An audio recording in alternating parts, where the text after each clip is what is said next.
Greetings everyone, I'm the delicious mythical griffinmuffin, and we're here with another night of Esoteric Ebb.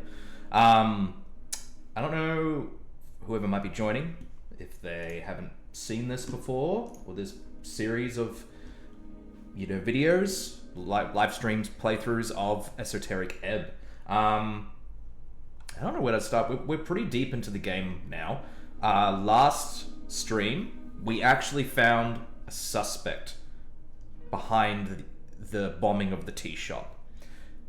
And they're an elf, which, in the world of Esoteric Ebb, is a big deal, because elves are a particular type of sort of folk in this setting.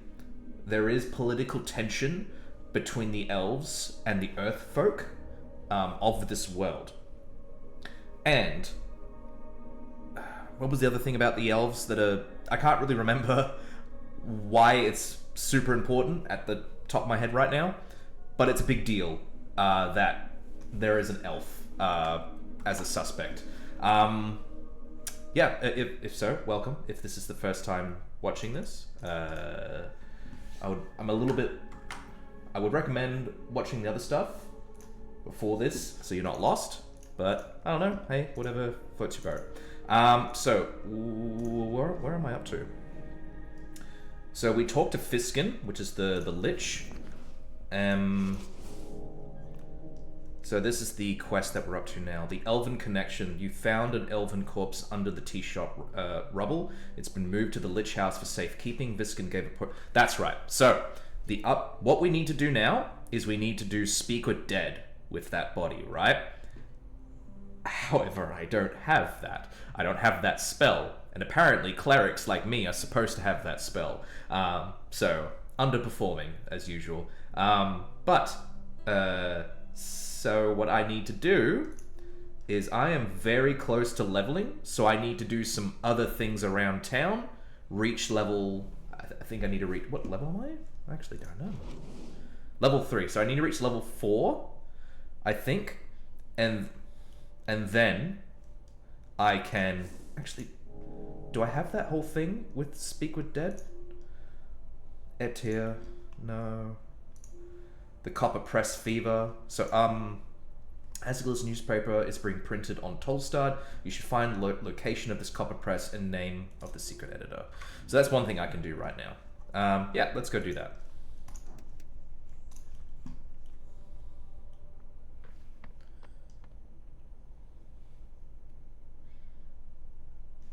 The house is warm enough tonight, so I can actually wear just a single t-shirt.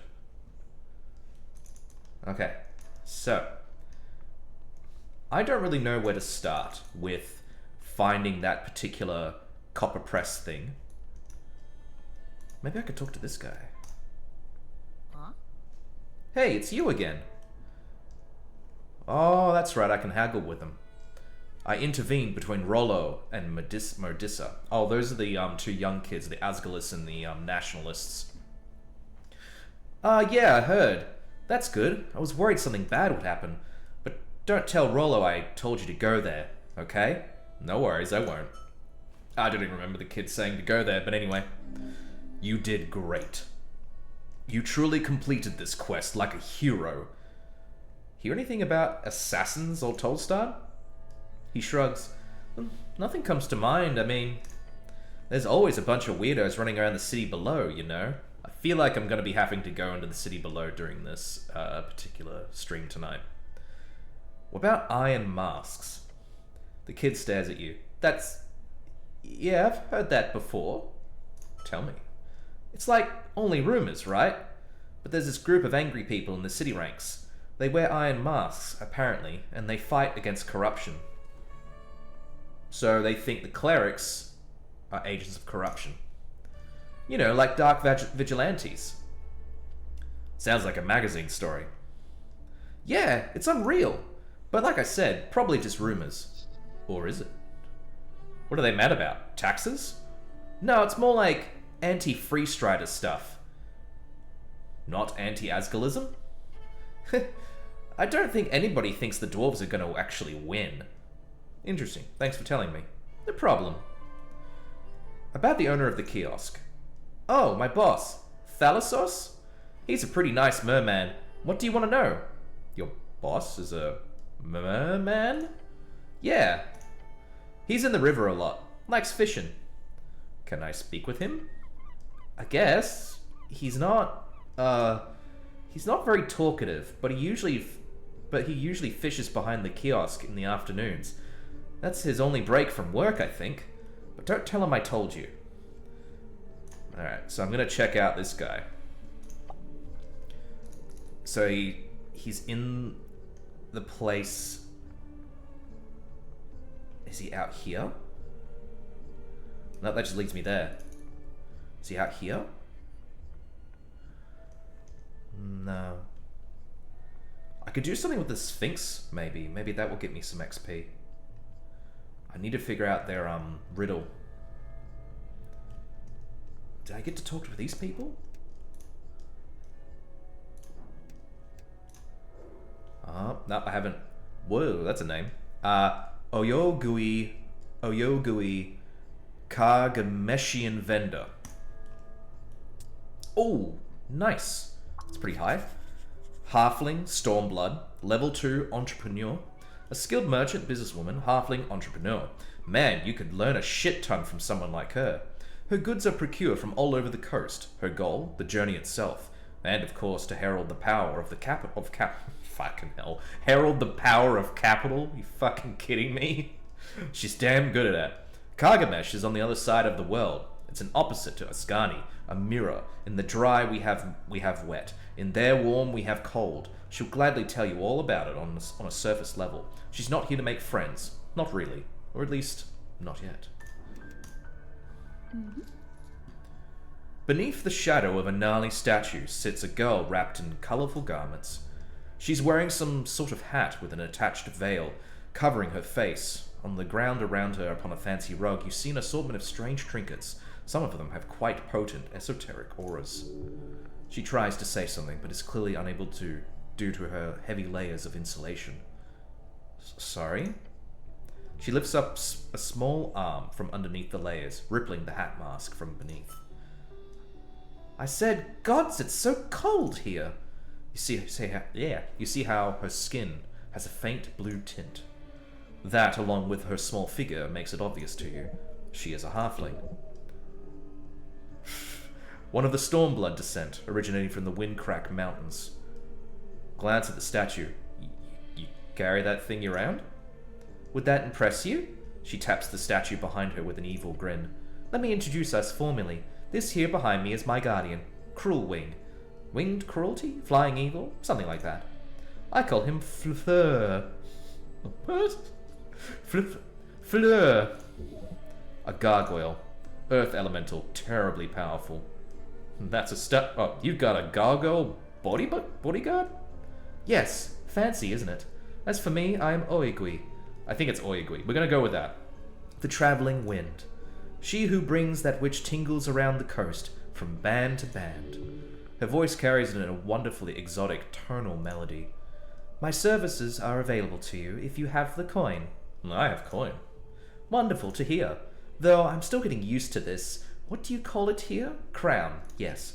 Give me your crown, and you shall have great treasures. No dungeoneering required. She speaks strangely, somewhat. It's like she knows the language perfectly, but the way she talks is off. Of course, she's under the effect of tongues. The goblin clears his throat and gives the halfling a bow. So you're that Kargameshian vendor that came by the other day. Oh, I'm popular then. She gives the goblin a glare. You're affiliated with this dragon I hear about? Yeah, everything work out with that application? It did. Send my regards to your queen. She's not a... Sure, I'll do that. He gives you a nod and steps back. What do you say, warrior? Make my time worth it here out in the cold? I would like to browse your wares. What can I interest you in? Let's have a look.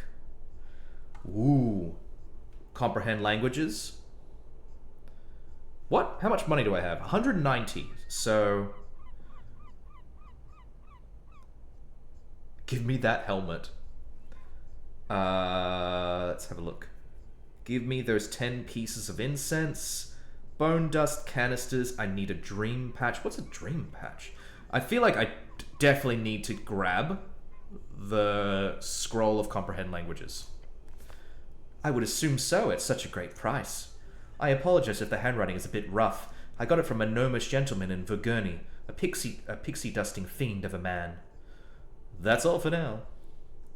I really like that helmet up there. Why is it hanging on your statue, friend? Oh, that's just a warning.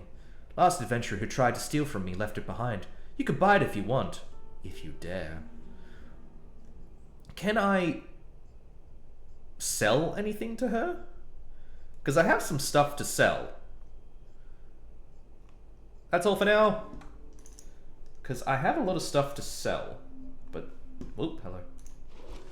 Yeah, I have shitloads of stuff to sell. I don't know who I could give this to or anything like that. Is that oh, that's a dream patch. That's the thing that allows me to have a 3rd level spell slot.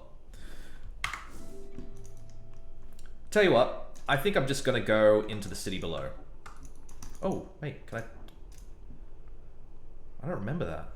The pillar of jaw towers before you. He is speaking to you. Touch the pillar. You place a hand upon the surface.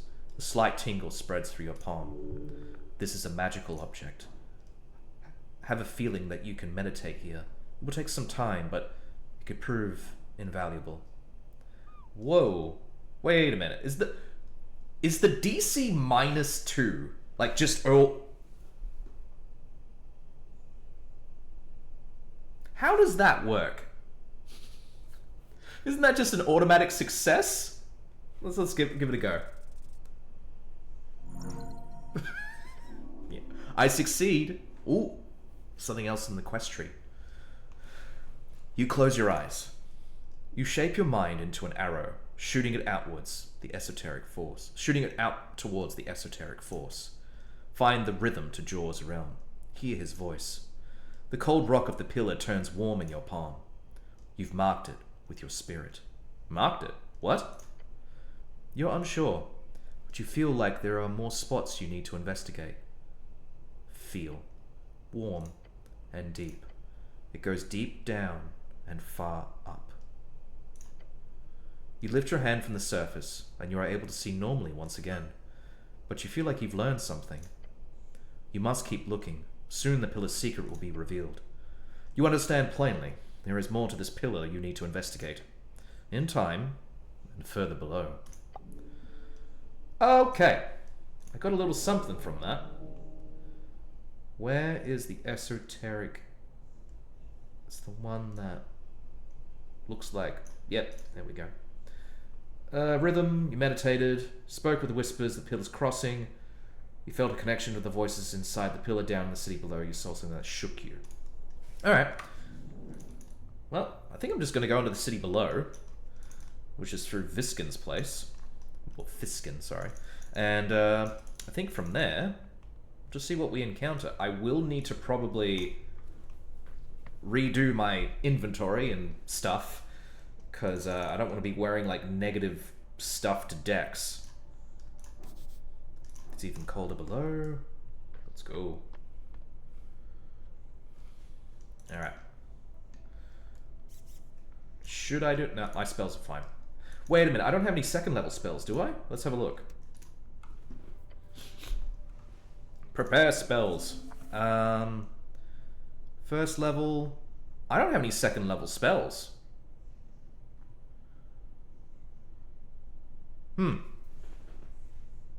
And there's no spells lined up along there. Did I just get rid of all my spells? Shit, I don't know. Let's redo that again then. Cure wounds, speak with animals, shield of faith, comprehend languages, charm person, maybe bless, that seems like a good one, and inflict wounds. Jolly good. Let's go. Is there anything in the room I can loot? No. The city below. So for those who might be joining in late or whatever, the city below is really like the dungeon delving part of Esoteric Ebb, and I actually really love it. That's where the trap went off before. There's been some really interesting interactions down here. Okay, I know somewhere... Can I get in through? Hey, hey! There we go. Somewhere along here... Yeah, there it is. Can I do anything about this now? Doesn't look like I can. I'll leave it be. Oh, there's that cursed hallway. Where is it? Is it along here? Oh, there's an esoteric shard. Pick it up. I did use a lot of them last... Oh, yeah, here it is. I will save. Because the last time I went through this, it went horribly. Do I think... Okay, engage. There are 2 faint paw prints here. Here on each side of the hallway. I think traps like these are my least favorite part of the job. How can you tell the hallway is trapped? He gives you a look. The type of look a father gives his son when he learns about the destruction of the family heirloom, a sword passed on for generations. It's a trap, cleric. Press, hey Snell, what are your thoughts on these paw prints? I feel like it would be very silly behavior to go around touching paw prints in the city below. But honestly, considering the strange traps I've heard of it, it wouldn't surprise me if this one was some bullshit puzzle. Bullshit puzzle? Could be something like, we have to press both of them at the same time, and that somehow deactivates the trap for a while. It's worth a try, I suppose. What's the worst that could happen apart from being polymorphed into a rust monster or something? That won't happen, will it? Oh no, of course not, cleric. Intense sarcasm. A defense mechanism. You get into position and look over to your companion at the left paw. He reaches up to it after a moment of hesitation. Yeah, this is magical. You see him shiver at the realization, but nothing more than that. He tries to put his whole weight on it. Try pressing yours. Clunk. The goblin jumps back. Deep groan from the walls. Did it do something? The fuck is that ticking noise? Oh, this is good, because last time I didn't have comprehend languages. No reason to cast that spell. Get stuffed. As you peer into the hallway, you see something appear on the wall. Is that writing? At the entrance, a whirling mess of faint light forms a stable shape. Itrad an per probeos. That's cat speech. You cannot read it. Can I comprehend the fucking language? Damn it! Why is that cat speech on the wall? Yeah.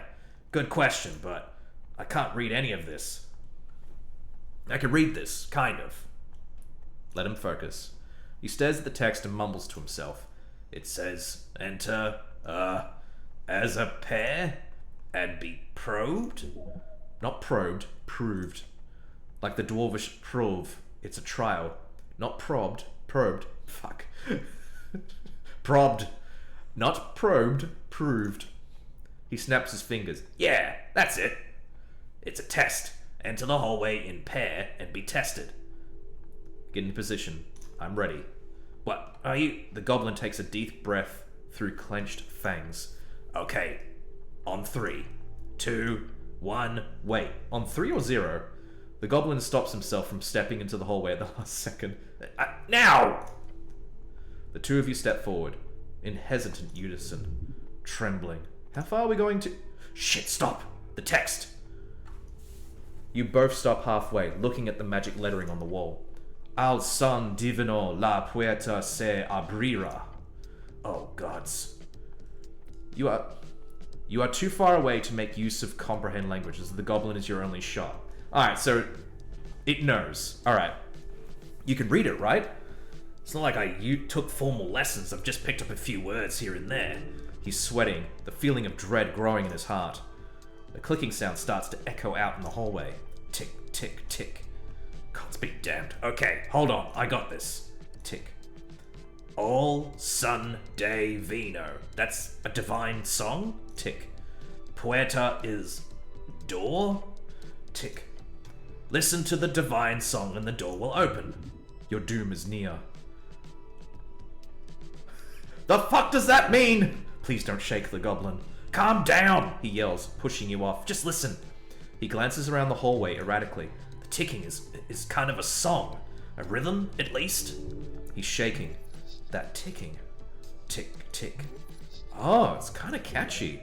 You're clearly supposed to move forward in rhythm with the song, but without knowing it innately, it would be incredibly difficult to follow it. Would it? Eh? Okay, so I reckon that's gonna be my best shot. Let's do it.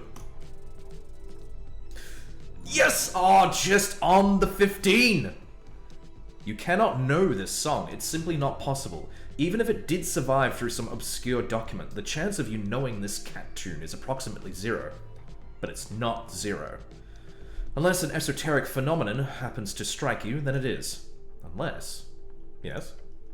Listen to the ticking. It's simple, but it's also familiar somehow.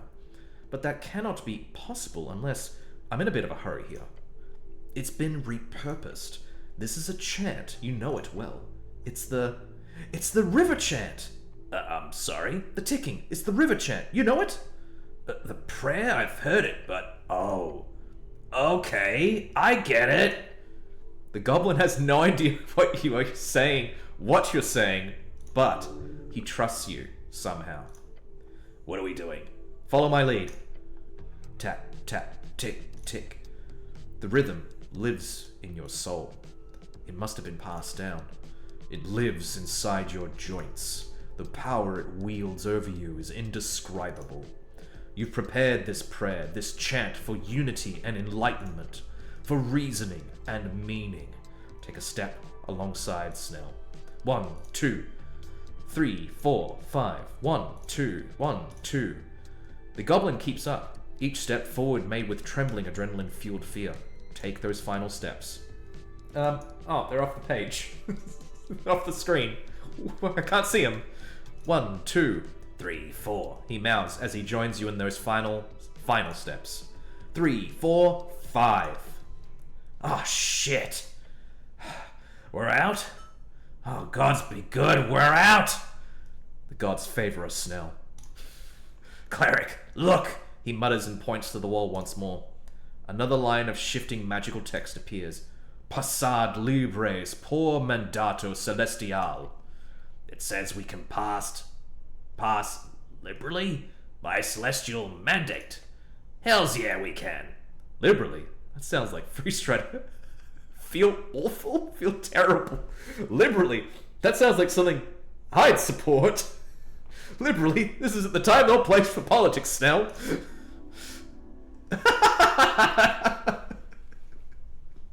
First of all, I didn't write that text. Just making that clear. Secondly, I got it wrong. It's passed freely, I think. So I guess we can come and go as we please now. Yes. Lie and get up. Oh, sorry. Hey, are you okay? No, I'm not okay. Oh, like emergency not okay, or short rest and you'll be fine not okay? The second, definitely. Then we're on the same page, I think. Oh no, Snell. I just ran through some fire and or flames. I'd say it was both. At least it felt like it. I'll be honest, he mutters, slumping down to the ground a bit further down the hallway. That was worse than mass torsion. What is mass torsion?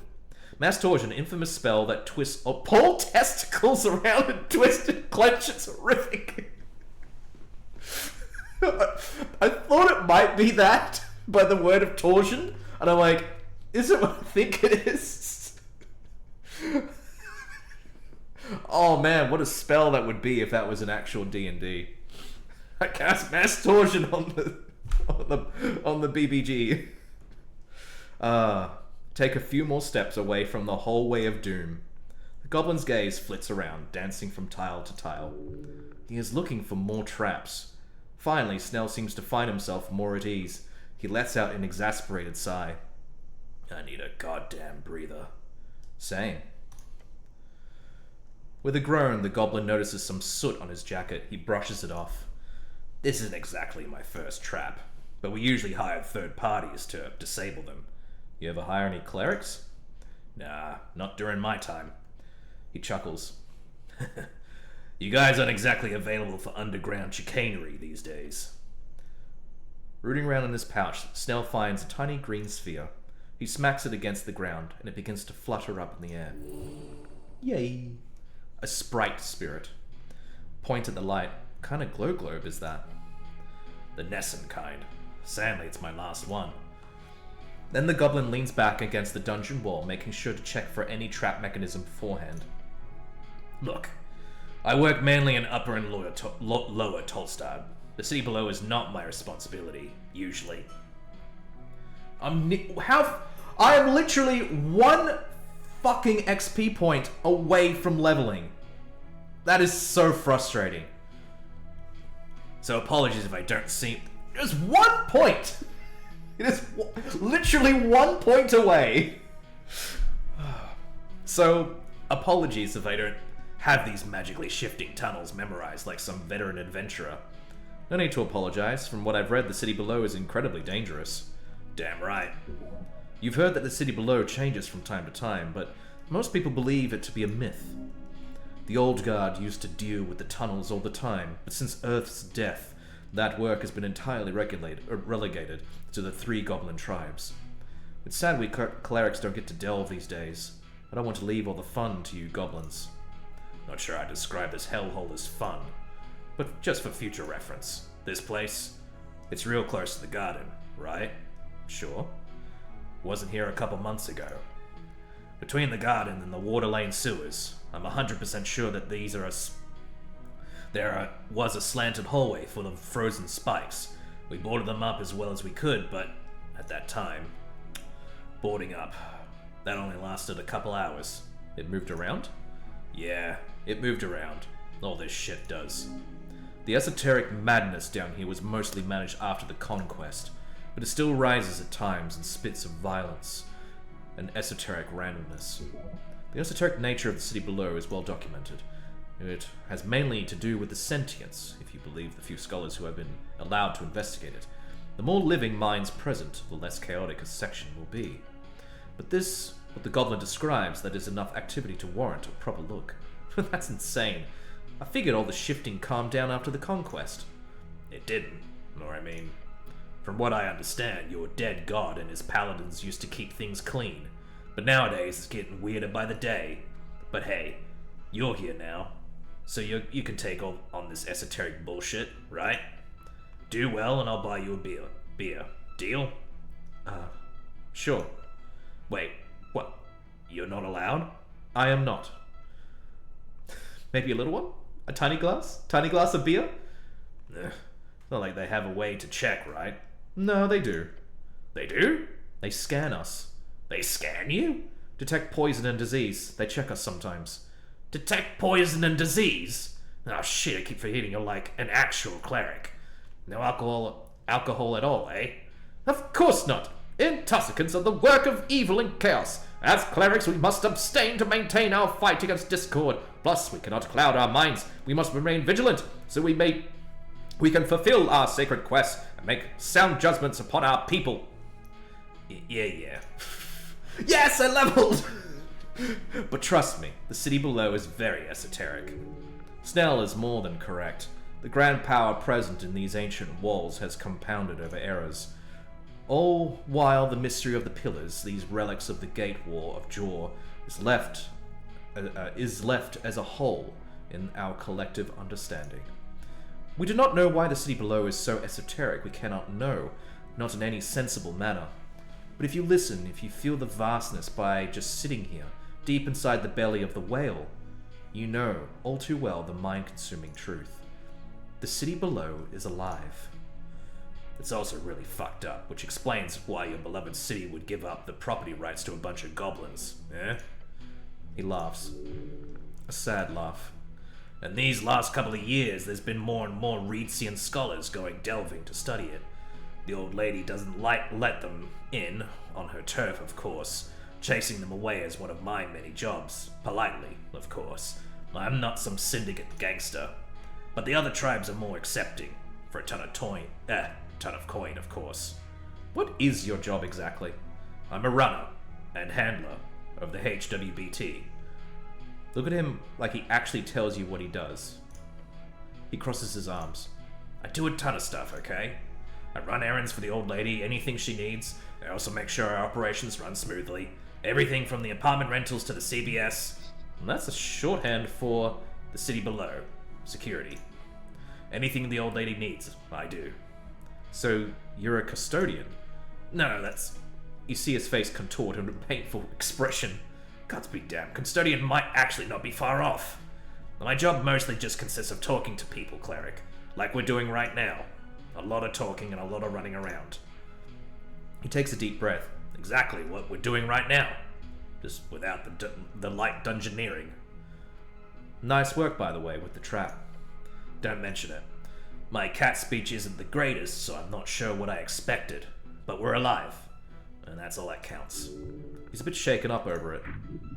As are you. You okay, by the way? No serious burns? No need to visit the healer or anything? So it's interesting that they mentioned the fire, because in this particular time, I didn't get burnt. The last time I did this, I did get burnt. I think I actually died because I set off the trap. So I'm not sure if the game is like getting confused and is like, oh yeah, that time that you did that thing. But yeah, it's hard to know. No, I'm okay. Okay, fine, forget I brought it up. Yeah, real bone into pavement grinders don't need abjuration magic. Why do I feel the need to mention abjuration magic? An ego thing. You wish to wield your knowledge over the goblin to prove your superiority. Or you simply wish to share something with him, something you care about. I'm also very good at abjuration magic, so it's fine. He scratches his chin. That's the Protect Tomato one, right? Yes, the old tomato reference guide. They use it in schools to teach the differences between the esoteric categories. You know about the tomato cheat sheet? Everyone knows about the tomato cheat sheet. He looks proud. But wait, is all healing magic abjuration? Because that's the one that protects, right? A shield is protection, but healing sounds more of a post-protection thing to me. You... Wow. I think, yeah. Yep. Well. He watches as you clear your throat and hold up 8 fingers. The esoteric nature of magic on our coast depends entirely on the original parameters set in place by Jaw. While we know little about him due to his death in the Gate War, right, the Gate War, but those parameters are like most magic on the coast, based on a fundamentally fluid definition. Jaw had created a ley line network known as the Strings, which are unstable in certain regions and especially the further away from the coast you get. Thus, this leads to esoteric events. The goblin's expression drops as he realizes what he's gotten himself into. And how is this connected with healing magic? I'm getting to that. So depending on where you are in the world, magic changes. And with the multiple and volatile natures of the Strings, many wizards and clerics and druids have created entirely new ways of handling esoteric powers over the years, especially during the Arcane era. But, the 8 schools... sorry, I clicked it too fast. The 8 schools of magic have stayed the same, just like the 8 apprentices of Jaw. Each focuses on a hard-set theme. For examples, abjuration is protection, negation, and cleansing. Necromancy is soul manipulation, undeath, and life. Evocation is energy manipulation, whether kinetic or spiritual. And finally, transmutation is the changing of any state as long as it is physical. He stares at you. Each of the 4 schools have been known to feature healing magic, even the same ones with the same components and rituals. Oh, so it's not hard set then? The schools are set, but the spells are modifiable. Just like you can create new spells. Arguably, a Cure Wounds cast by Evoker will be technically an entirely different spell than when cast by a Necromancer, but in practice they are the same. That's actually quite interesting. What the hell? Thus, my Cure Wounds functions by essentially warding off all negative energy, negating it, allowing the positive energy remaining to focus upon the wound, which is obviously the best way to heal, since the pure positive energy cannot be as easily complicated by dark forces, rot, or even pain. Necromancy, in comparison, is not nearly as nice to be healed by. Oh, like, what about transmutation and evocation? Evocation isn't so bad. It's just another less efficient way of channeling positive energy. Transmutation, though, that's just like mangling the body back together. Painful as hell, and a horror to witness. Oh, gods. Like the flesh just gets back together? And bones just unsnap. It's awful. Very efficient, but extremely painful. Yeah, nice. That's very interesting, Cleric. Thanks for explaining it. Give him a thumbs up. The goblin gives you a thumbs up. Oh my god. You know, it's good to see this. See what? Comment on the niceness of this unity. It's good to see a goblin adjusting. Nope, that doesn't seem like the right thing to say. It's good to see this. The city and the goblin. No, that doesn't seem. It's good to see someone honoring his duty. It's refreshing. Your companion lets out a grunt after the echo of your words lies down further down the hallway. What? You don't see honor and devotion among the palace these days? No, Snell. No, I do not. Too bad. That stuff ain't cheap. You ever met him? Who? Earth. The goblin asking about your god. He must be growing interested in religion, having witnessed your example. Oh, how interesting to see him broach such a topic. He would surely focus on the genocide. What? What genocide? Oh wait, yeah, the genocide. No, Snell. Earth faded before I was born. Snell nods. First generation post-Earth, eh? The first human tested by faith and faith alone. It's for the best. Never meet your heroes, right?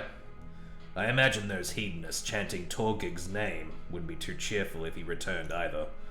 Nor every other zealot raging across the coast for dead gods. The goblin spits out and leans back against the wall. I always hated Earth. Excuse me? He scratches his nose. I grew up being told to be grateful. But let me ask you this, Cleric. If you were the last of your kind, one of maybe 8,000 or 9,000 humans left in the world, and you were then told to be grateful to be alive, just because the same monster that destroyed your entire culture also decided to let you live, for some reason, would you be grateful? He speaks of the goblin genocide. Hey, what's this? There's a genocide? I don't know if this has been brought up in the previous conversations. What's this about a goblin genocide? Goblin genocide, the destruction of the goblin clans of Ascani by Earth around 50 years ago. That's pretty fucking recent. 3 clans were then integrated into Norvik, with their new generation being put through human schooling. Oh, that's rough. Oh, that's so many different kinds of fucked up. Oh, kind of reminds me of the Stolen Generation a little bit. Oh, that's rough. I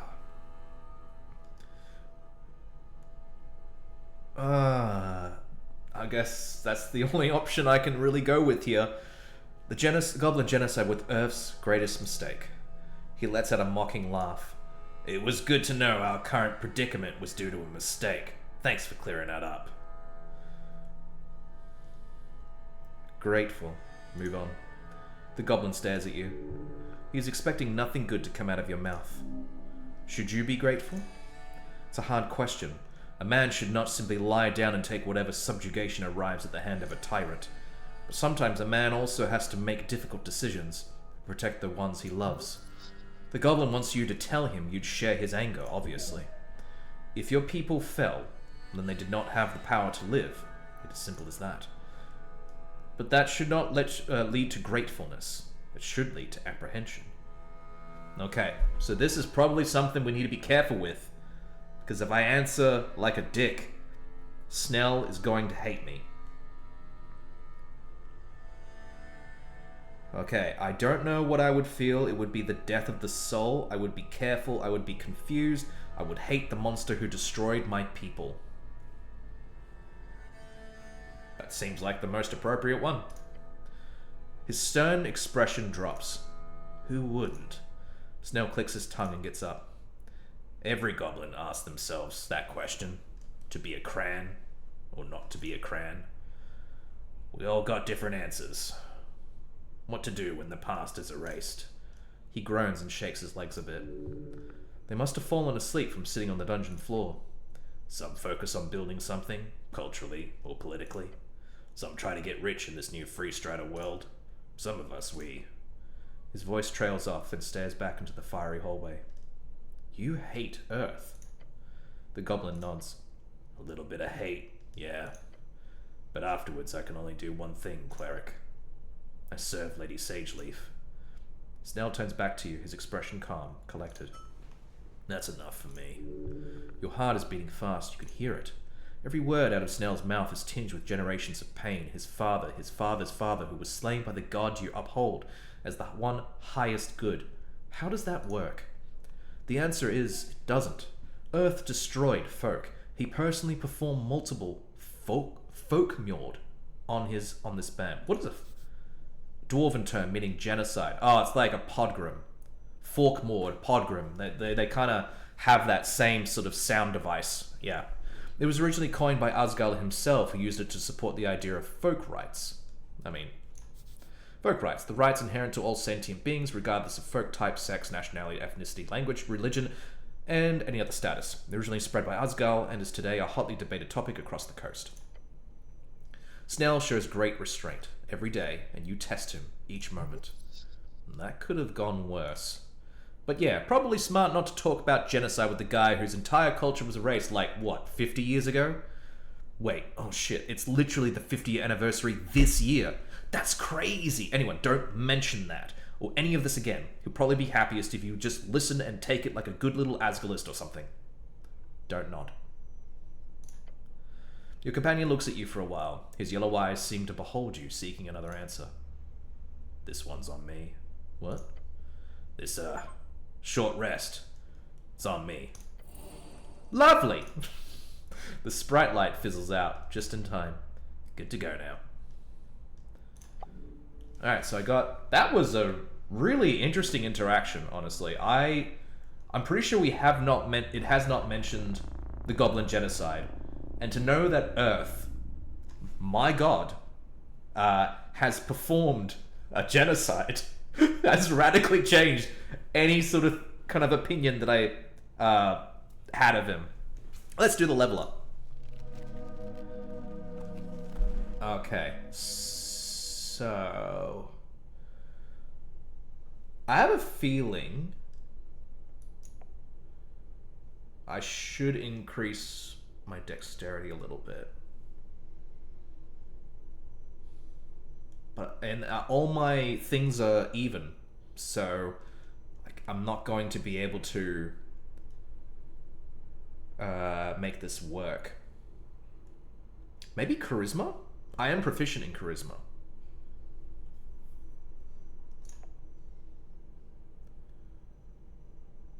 Yeah. Or maybe increase wisdom more. Wisdom has really been helping me out, and I do like the sort of conversation prompts that I get from wisdom. So I think I'm going to go with wisdom. And I'm a cleric. So. And I have 3rd level spells. Which means I can technically go back to what's-his-face, Fiskin, and get the spell. But we're here in the city below, so let's have some fun. Something's off here. Oh, shit. It autosaved before, so I'm okay.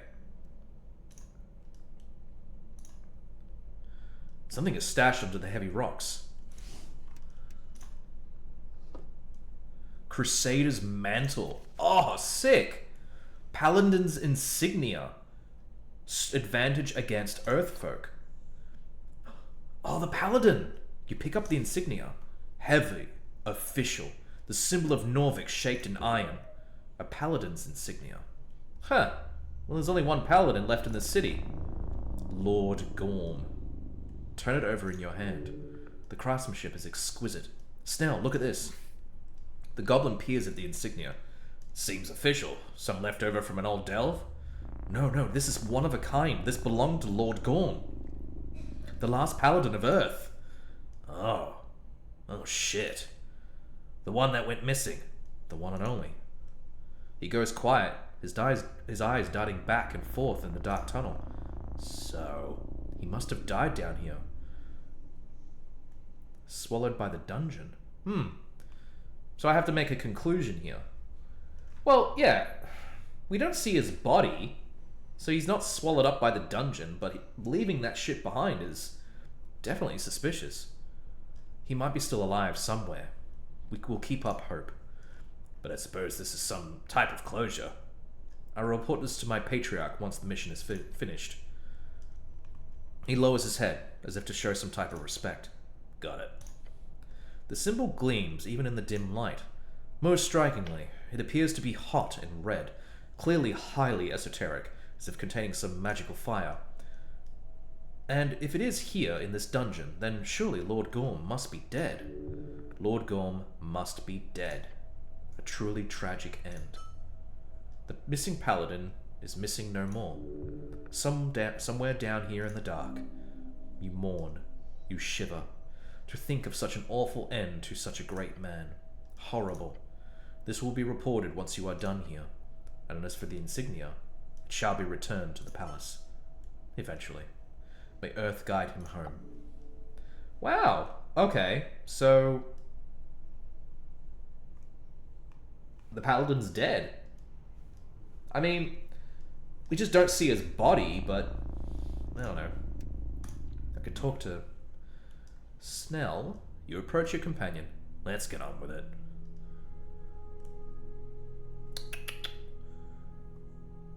Why are you scared of mushrooms? I'm not. A lie. But the mushroom lady said you were. He takes a deep breath. Okay, fine. I don't like them. They're freaky and mushy and smell like mold. Just plain don't like them. But I'm not taking questions on it, so anything else you want to ask, or can we go? Yeah, let's go. I just wanted to ask that question about the mushrooms and move on.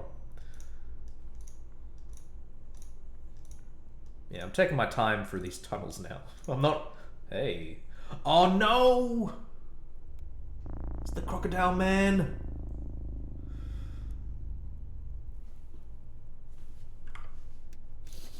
gonna save.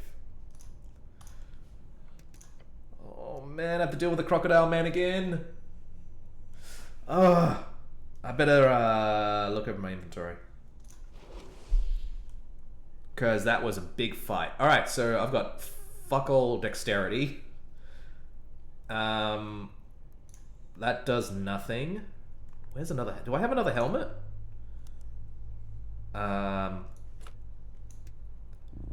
Ooh, that knocks down my charisma quite a lot. Where can I put this? I'd say that's an accessory. Advantage in esoteric events. I don't need that. Burnt bracken. Oh, melted ilium brooch. Advantage against elves. It's a bit difficult to move in this thing. Maybe strength?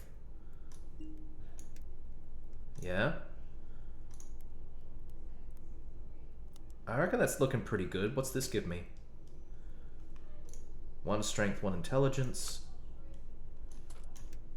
Yeah. Alright, I'm good to go. I'm feeling bold. I'm feeling empowered. I can do this.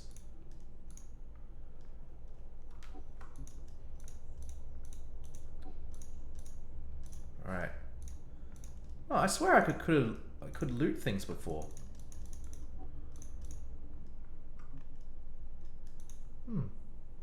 Weird. Before I could loot some of these things.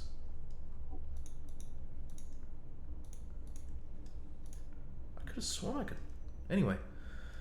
Here we go, I guess. These are the sewers below Water Lane. A grill? And some crates? At the end of the sewer path, you encounter a stove. Around it sits some crates and what looks to be a ragged bedroll. This is a camp. Who camps in the sewers? The goblin looks around the dark, damp tunnel. I don't like this one bit. It's not entirely cold. Recent, huh? Is it normal to camp in a place like this? No, cleric. Norvik sewers are notoriously dangerous. No sane person would rest here, or survive. What are these crates? Leaning in, you see symbols hatched into the corners of the wood. HWBT. Huh. The goblin inspects them as well. We've had shipments going missing on Water Lane in periods. Now I know where they end up. He taps the crate. Spices. He taps another. Potatoes. Yeah, it's food crates. Food? Just food. Over time it's been eaten. Over time it's been a lot. Yes, these crates hold food. Why food? A glance around, most empty. Whoever is down here is clearly siphoning off resources from the Halfway Bridge tribe. Why food in the sewers? A foolish question. Obviously, this is the hideout of some kind. They've been trying to nail this thief for a while. Figured it was some organized thing. Considering the size of this hole, it's gotta be. And you never thought to check the sewers? Of course not. It's not even connected to Water Lane except for the water flow, and that's... He stops and squints at the water. Those motherfuckers. Do you see what they're doing? I have a feeling you're going to tell me. They've been dumping crates into the water flow, then catching them when they get here. Probably with a net or something. The goblin glances around the tunnel. Diabolical. Sorry, I read diabolical. It's like, diabolical. Diabolical. Diabolical. There we go. I'd be impressed if it wasn't my job to keep track of this shit. Ugh. I do like to... There he is! He's there! Right in the corner.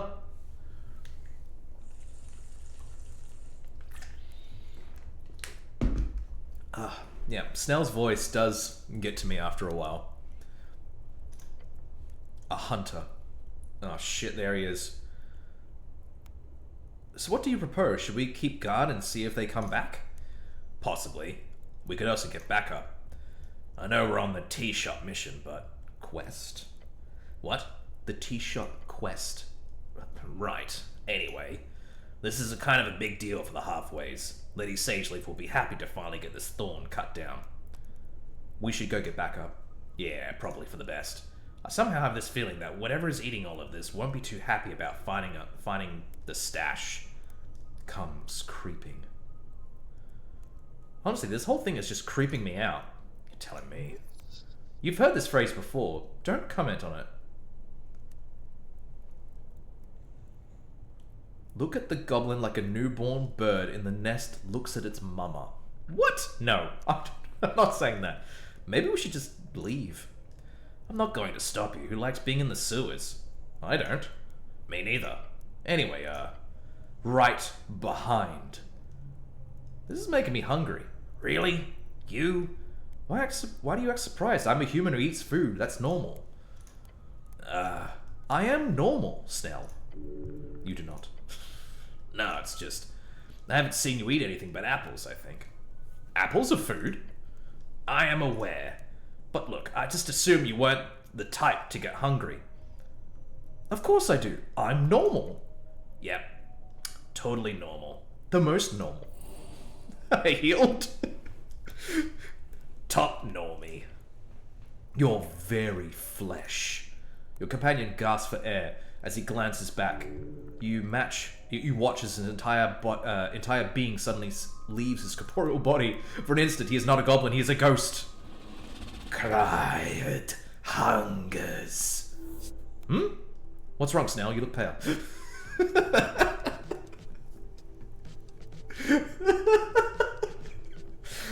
The goblin is already on the move, his sling loaded, spinning, aiming. To hunt, come to see hunt, come to cry. How good. What is that? You watch the hulking mass of flesh and wet scales rising from the shadows of the sewer. It towers over you, its gaping maw widened into what could be construed as a mocking smirk. Roll initiative! That's decent. That's decent. Oh, nat 1 for the croc! Earth bless your soul. Yes. This is your dragon. You must stand tall as it consumes you. What? There is not much time. But if there is any chance to de-escalate, do it now. So we've come to bargain!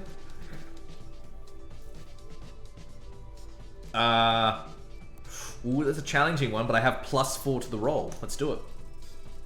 That's not what I wanted. Oh, just one off. With determination and resolve, you take a decisive step forth and throw a punch at the beast. However, you're only able to strike at its thick hide. It absorbs the punch like nothing else. The grin upon its maw widens even further. Yes. The croc brings forth a jagged meat cleaver, a horrific weapon to behold if wielded by a man. Held by this beast, it is doom.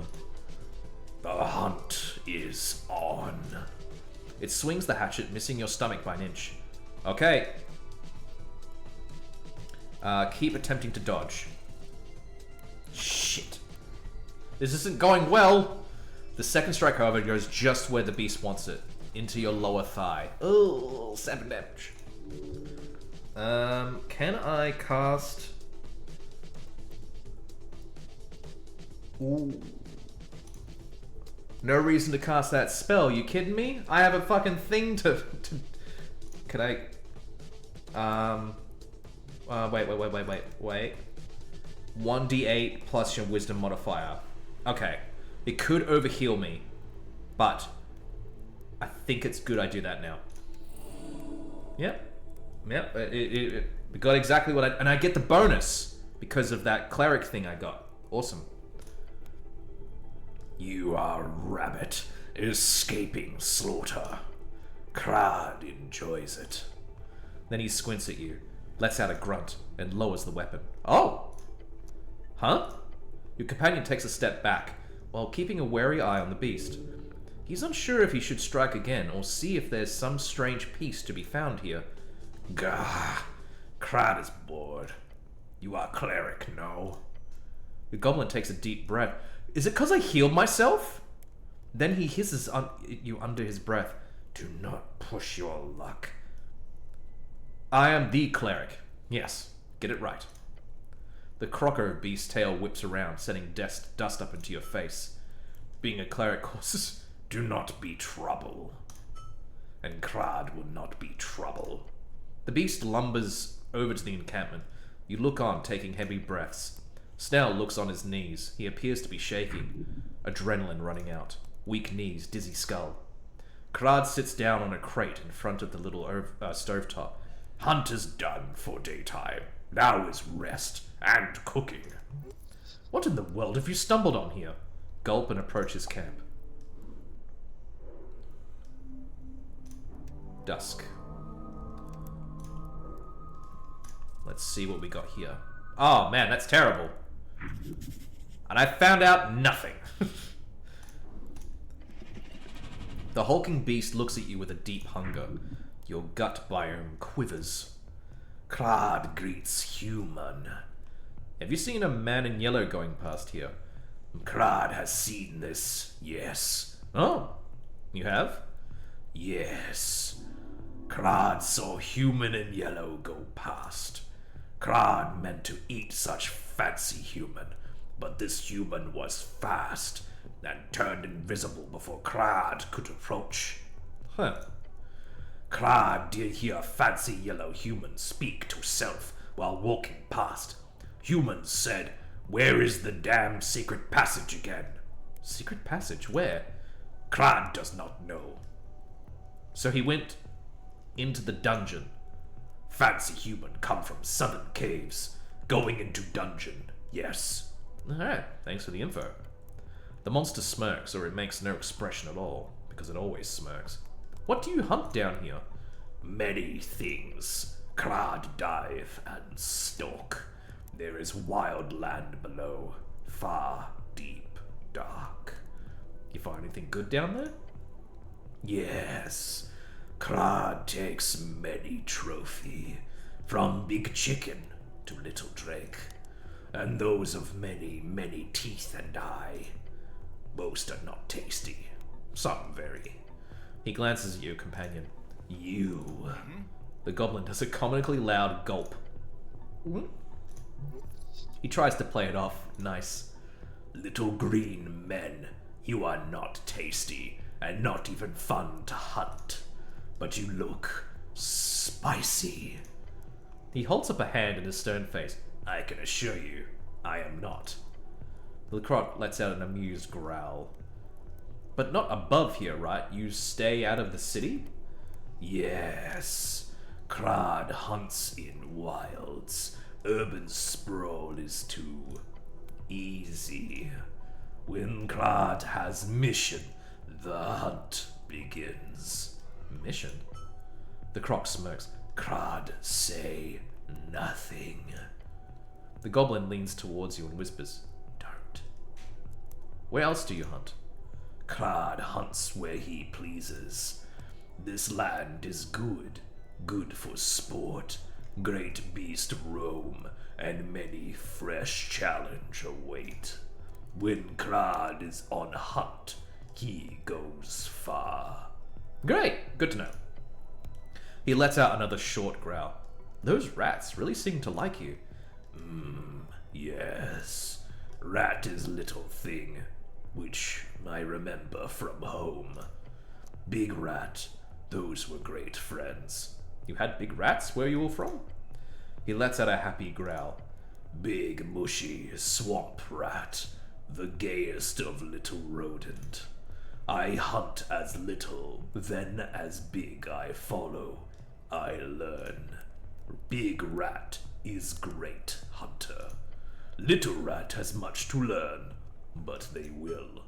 They will. That's great. He turns to you and whispers, "Let's not get too friendly with the rat-loving killer croc, alright? I found this rat." The monster stares at you as you hold up the white rat in an uncomfortable grip. Krad sees that. There are 5 of them. They make a lot of noise when they come around. Put the rat back in your pouch. I guess I'll have to find the 5 rats then. But why? It's a quest. Who gave you this quest? I'm not sure. Then you should probably reconsider before you head out on a rat hunting mission, since nobody has promised you any pay for it. So yeah, think about that. Krad keeps on grilling. Snell, what should we do about the crate situation? Honestly, it's not a good idea to start shit here. The whole stolen shipments thing is an issue, yes. But with the halfways do not have the resources to deal with this solid unit of a beast right now. Yeah, what do I ask him to stop? The goblin gives you a surprisingly neutral expression. Politely? Very politely. Go ahead, play high-risk alligator picker. Why not? Come up with a persuasive argument. Let's do it! Yes! Right. You're battling against a hungry beast here. But not just that. You're also facing what could only be described as a connoisseur. You're kidding. Not this time. You'll need to offer a bargain. Some better, nicer cooking supplies than the average HWBT stock. Ah, you mean... Oh yes, you mean... Krad, I wish to inform you that you are getting subpar goods here. Subpar? Those crates, they're all from the Halfway Bridge tribe. If you're looking for better goods, I would strongly suggest focusing on another target. The beast leans in and glares at you. Krad wish to know, where would better goods be found?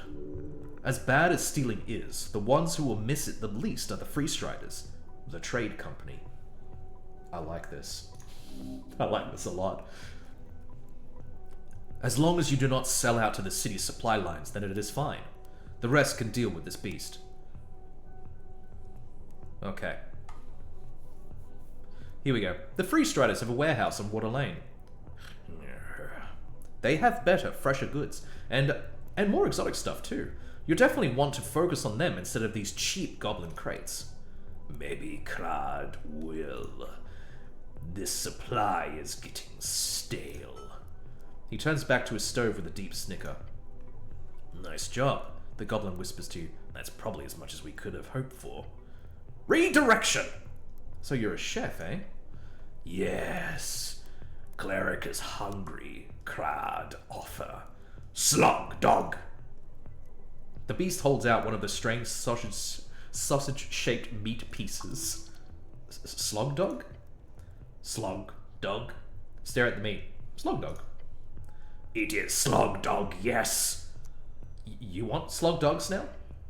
I'm good. He's never been gooder. Mystery meat. Could contain anything. Beware. Inspect the meat first. You spend a few seconds looking it over. Some signs of aberration meat mixed with more traditional Ascani fauna. You could eat around the more poisonous flesh. At least it does not appear to be meat from any folk. Oh. -1 to the roll.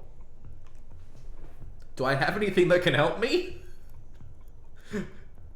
Do I have guidance? I don't think I have guidance. Eat the food! No! Oh, shit. You wrap your gloved hand around the sausage with a firm grip. The smell hits you first, a foul stench. It turns your stomach. Take a bite! You don't chew, you only swallow. Take another bite. Before you do, your body begins to shake. It is coming back up. That is a very good result. Oh, it's a 1d4. Yeah, that's fine. Stop eating the slug dog. Crad see. Cleric does not stomach. Not sure what you expected. What is in it? Meat. I see. The beast holds out in front of you. I could redo it again. Can I? Let's do it again! No! Oh, it's just gonna take a bite, yeah. Ooh, alright, I need a heal after this, I think. Oh, I'm gonna try one more time. Oh, nah, maybe I'm wasting these fucking shards of jaw. I don't know. I really do want to eat the meat and see what happens. Maybe he will be, like, really happy with me. Nah, I'll do it later. Maybe later. He growls and eats the sausages himself. More slog dog for Crad. Okay. Well, that went a lot better than I expected it was going to. And we solved the problem with, you know, the missing crates that Snell was talking about. So I guess we just... Oh, is there something over here? Oh, hello. Damn, adventurers sure have it tough.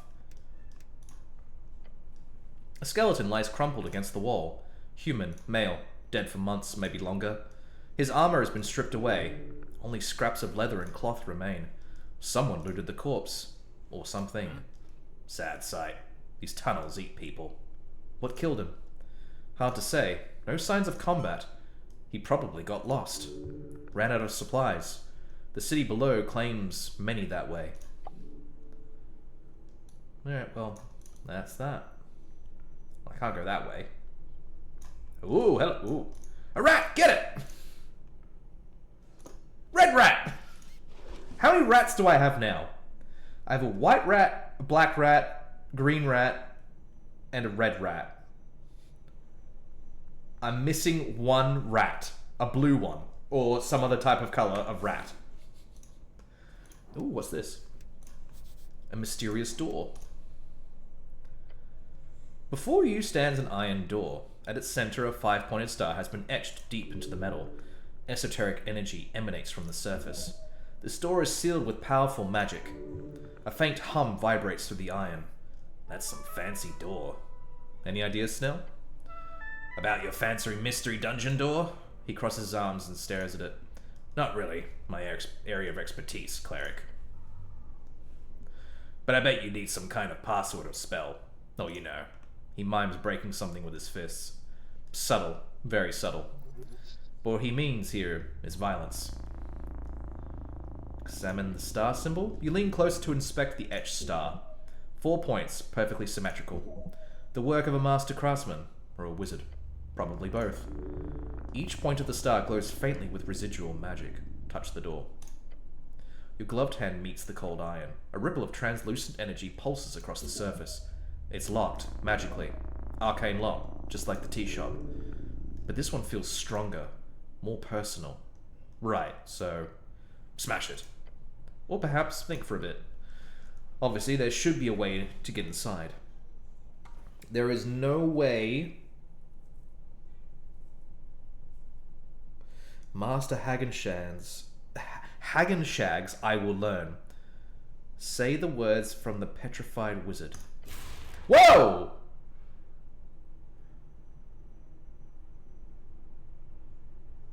Oh, yeah! Oh, I remember it now. I was off that... one of the statues that were... Oh.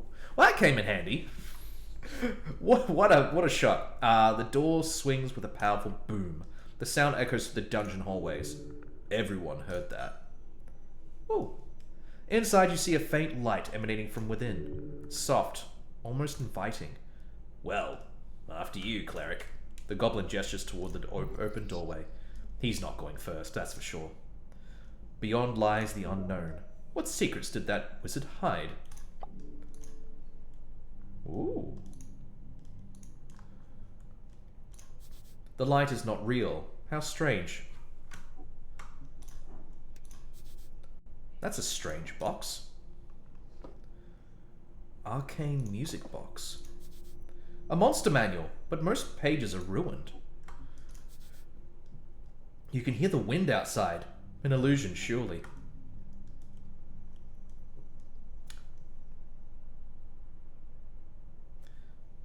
Not a mimic.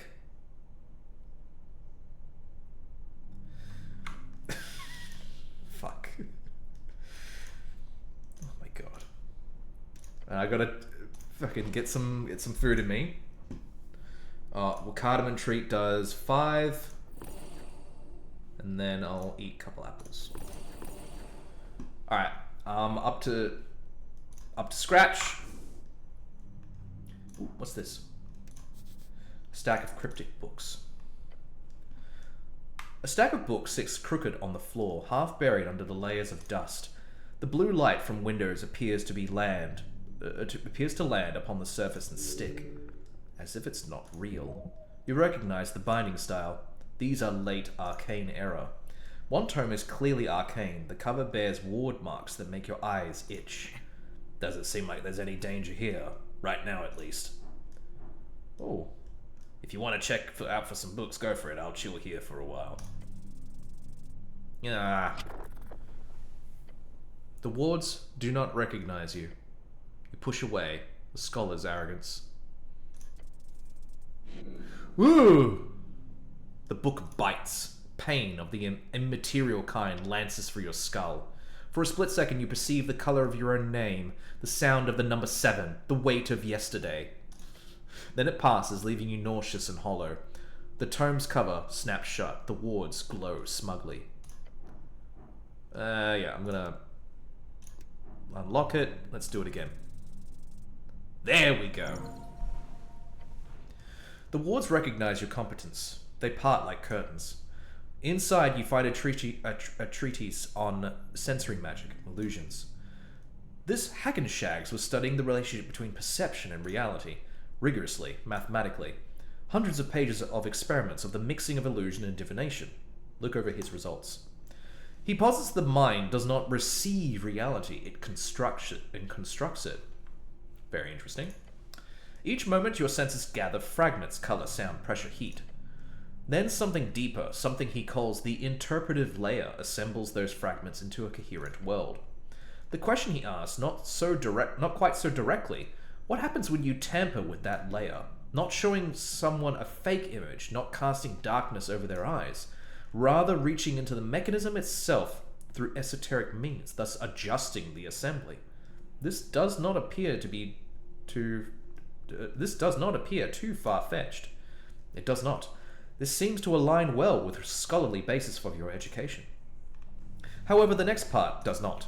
The last half of this tome, throughout many trials, mostly performed on himself, you gather, this man who calls himself a Hagenshags, he shows results pointing towards a measurable conduit within every string, one visible only through this altered layer.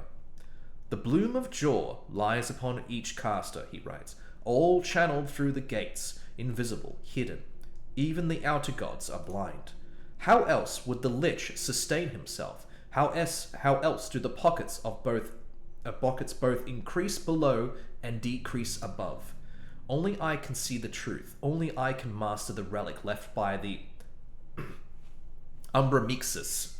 All I need is to locate it. That one word, one key to unlock a world of total dominance in the new era. All I need is power. Is power word ebb. Interesting. Stare at the last page. Madness. The type of madness only born from revealed truth. Close the tome carefully. The wards seal themselves behind you, satisfied perhaps that you treated their contents with respect. These books are not worth the headache. Not a mimic. You stare at the sign. Your companion joins you at the staring as well. It does say indeed. It does indeed say, not a mimic. Figure out what's off about the whole setup. A nat 1? Nope. You have no idea. But you should probably be careful. You do notice a slight gap at the side of the sign. A gap on the wall. There's something behind it, perhaps.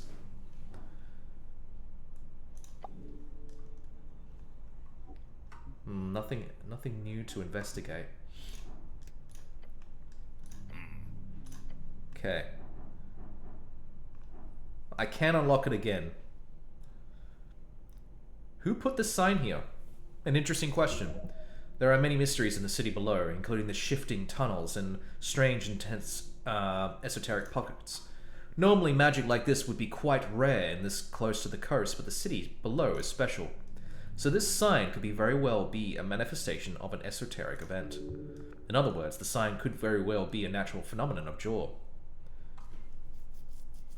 So I'm assuming the chest is a mimic then. The sign appears to point towards that, yes. However, this whole area is clearly esoteric in nature, so beware. Touch the sign? Why do I feel I could touch the sign? It's but one possibility out of many. Okay, but should I touch the sign? Perhaps you should think about it first. Think about it a lot. Look at the sign. It is a sign. It says, not a mimic. Alright, I'm going to try again. Yes, that's more like it. Hold on. Hold on. What? Look at the sign. I've been doing that for a while now. What about it? Ask yourself one basic question. How is the sign attached to the wall? Well, obviously, it's the nail. Up there. Yes, but look at it. Oh, it's not? That nail is not attached to the wood. It kind of is. Nor does it hang upon anything else apparent. Could it be attached at the back? That would be a very strange way to hang a basic sign like this. A man would just hammer it straight through. More importantly, why would the rope still be erect in this fashion? It is as if someone attempted to create a facsimile of a hanging sign and did not think through all the logical steps involved with why each piece is assembled. So what about it? It's suspicious. Yeah, that would be obvious from the start. What do I do about it? See those pebbles on the ground? Toss one of them at the sign. A basic test of corporeality. Corporal what? Just do it. You grab a pebble off the floor and slightly toss it towards the sign. Expecting it to bounce right off, instead it stops. It gets stuck on the surface. Whoa. Whoa. It's soft? That pebble stopped as if it hit a wall, hit a wall of soft, sticky honey. Huh? As you watch the pebble just sit there on the sign, you also see something emerging. An eye staring at you.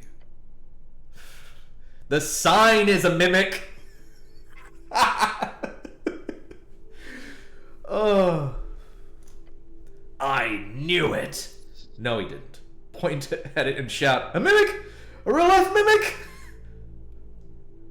Meek the Mimic. Righto, hold on. It speaks in a harsh, sharp tone. It speaks? Appear there are more eyes upon me. Me who hide in plain sight. Interesting. There have been documentation of mimics bred for greater intelligence, but they are commonly seen as extinct in the current post-war era. You can talk? Talk and think and breathe and bite. I do. All time. Alright, then. It's time. Talk this bad boy over to your side. You can do it. Honestly, I did not expect you to talk. This is kind of throwing me off a little. Do not talk often, no. But you understand? Yes, I understand you. Understand. That is good. In colony, we speak good. Nice, forward. Using mouth is not as speak good. The thing must be hideous, but at least it's not outwardly aggressive towards you. If you want to reach out to it properly, try to mimic its speech pattern. Pun intended. Yes, this monster is not mindless, and while its intentions seem to stem from survival, that is not the most evil of leanings. Perhaps you can indeed hear it out. Punch it in the central eye. I want some information out of you, monster. So, yes, you will. I want offer deal. Well then, time to talk. Look, the goblin says, turning away from the monster. I wouldn't trust this thing at the end of the 10-foot pole. However, if you can get some nice info out of it, trust but verify, right? So, the mimic looks around. Mission, wizard told to guard stash, but room, change place, chamber shift, time pass. So, guard meek moves, feeding, guarding from people coming from not dungeon. The poor little guy has been stuck down here for a very long time. This monster is following orders? That actually sounds quite honorable. But Meek can talk a lot. Ask Meek.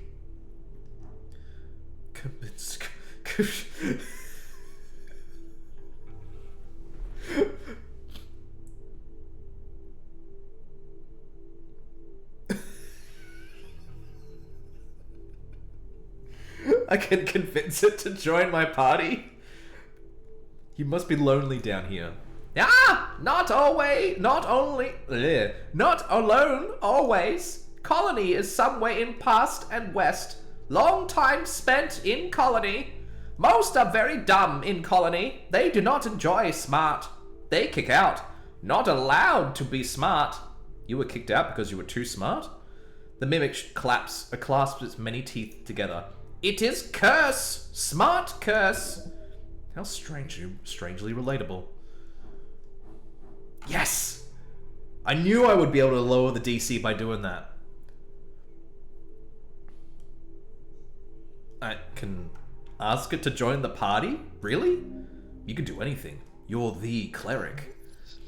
It would help to have more allies if you can call a mimic an ally. If you can get this creature to just hang about and share its info, then why not? A mimic would be a decent familiar. The goblin, however, has not proven to be a sufficient servant. Snell glances at you as you stand there, in silence. Your name is Meek? Meek! Yes! That's a great name. Yes! Yes! Look firm and stoic. Give me the stash. Alright. DC lowered even further. You kissed its ass. Alright. I don't think there's really any way of me failing this unless I get like a 1. I can only fail this on an at 1, I think, because, yeah, let's do it. Shit it in. Right. Well, this might seem pretty simple at this point, but you gotta convince this thing that you'll be its new master. Oh, and you do that by, well... Hey, Mimic, Meek. Yes, yes? When was the last time you saw your master? Master, yes, yes, master was... It fidgets on the wall. Master had a... Must say, Meek should then... Meek's not seen Master for long. Long. There we go. You made those gears start turning. Now hit him with the big one. Your old master is gone, Meek. Oh! But... No buts. He's gone. But it's okay. I will be your new master. Oh! The Mimic's eyes go wide, revealing a horrifying mess of shining pupils. Then it begins to shake. No! That does not... What? Only Master can order. Old order, still fresh order. Maybe ask, what exactly was the order? Order? Master talk. Guard Meek, guard stash. Guard Meek, only order by Master. Whoa, well, there's a loophole there. Your guard Meek? Guard is title. Title is guard. So if you stop having that title, then you are no longer guard Meek, and thus you don't need to follow the orders. Meek stares at you for a moment. It turns to your companion as well. Sounds logical to me. Yes, that work. But Meek is guard Meek. Not anymore. By the power granted to me by the city of Norvik, I now officially deputize you, Mr. Meek. What? The Mimic jolts around on the wall. Your new title is now Deputy Meek. Congratulations. Want to join the party? The horrid screeching sound is emitted from the monster as it leaps towards you. Shit. The goblin yells and steps back. Embrace it. Within a moment, you realize that the Mimic has left its pose and turned into a cloak. I have a Mimic cloak. Cloak I am. If danger I tell. Keep familiars equipped to gain bonuses and dice checks. Deputy Meek at service. Are you sure that's safe? What's the worst that could happen, Snell? It'll be useful to have a little guy around. Yes! Little guy! Fuck it. I'm sure it'll be fine. Let's keep the Mimic around. Why not? He mutters to himself, I can write a book on famous last words of this whole thing. Let's go! Oh my lord. I have a Mimic cloak. Where is the Mimic cloak? There he is! Hey, your buddy, Meek. He keeps you out of trouble. Where does he go? Does he go? Oh, I gotta go! Oh my god!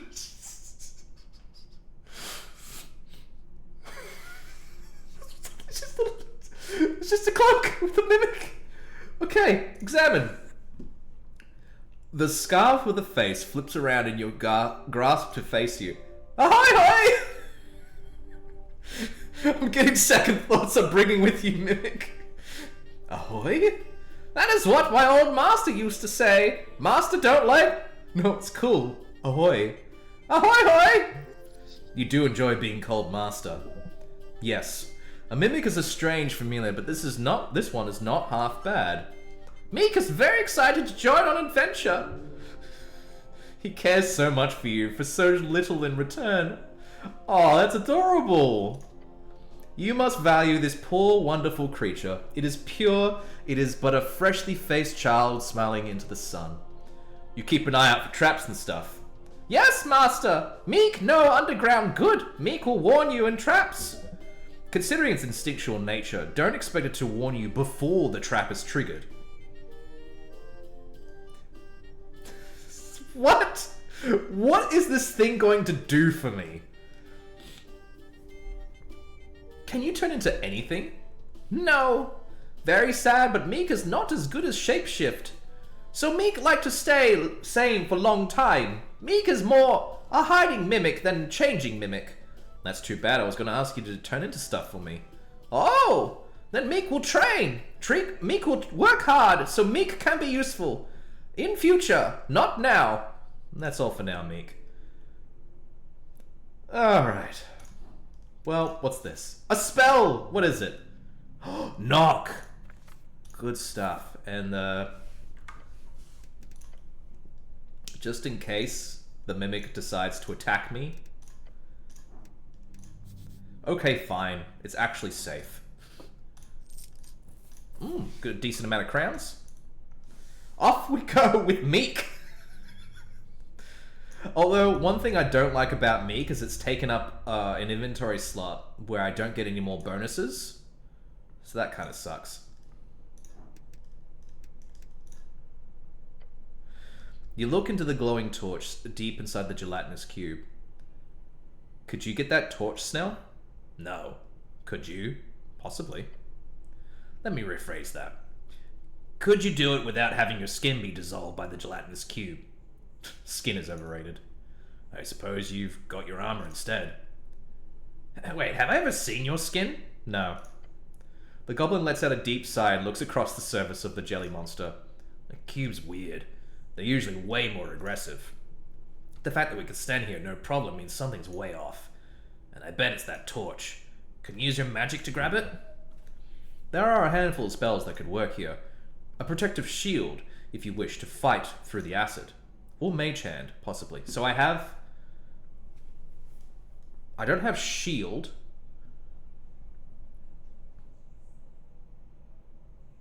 Or mage hand. I don't have mage hand. If I could find mage hand, then maybe that'd work if the gel would let it go through. Well, you'd have to find it then. I thought you clerics knew basic cantrips like that. I mean, we've gotten some goblins who know it. It's not rare. The goblin cannot be allowed to denigrate you like this. It's beneath this cleric of Norvig. Trembling anger. So I'm admitting to you that I, in fact, do not know this basic cantrip. But I also make it clear that I want to find it so we can proceed here. Yet you stand here complaining about it. I know I should have it. I don't. The goblin is taken aback. Damn. I'm sorry, cleric. You made your point. He didn't mean to make you feel bad. No worries. That's got a little emotionally upset. In a manly way. Right. Good.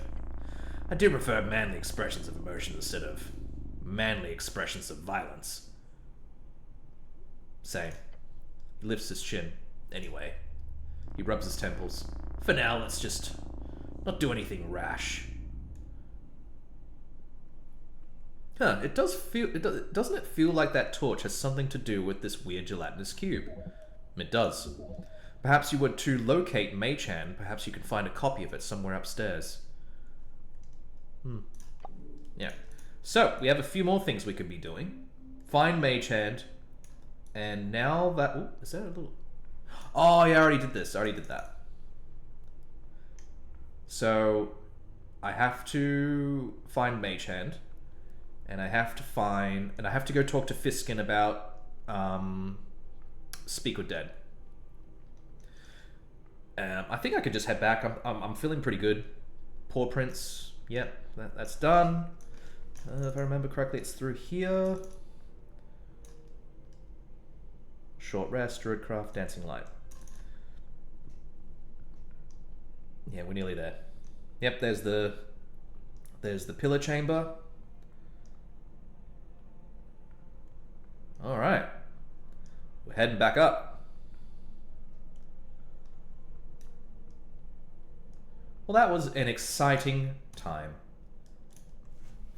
I now have a mimic cloak. I really did not expect having a mimic cloak at this session. Ooh, it's nighttime. Is Fiskin still awake?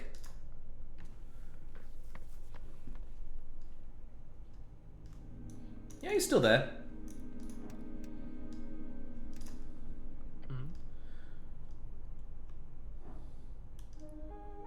I found this mimic in the city below.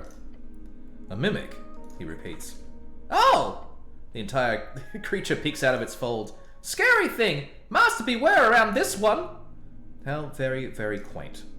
You pick up familiars at an alarming rate, cleric. I am certain you will handle that monstrosity well. I hope you're not implying I'm also a familiar. The pale man does not respond to the goblin's comment. Ooh. Fiskin.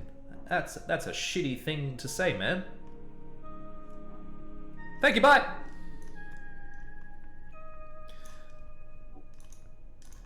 Can I find more spells in here?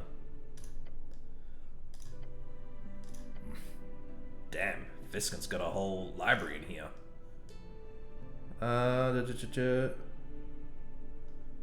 No, it's just, no. Okay. Flip the tome. Read the symbols. Yep.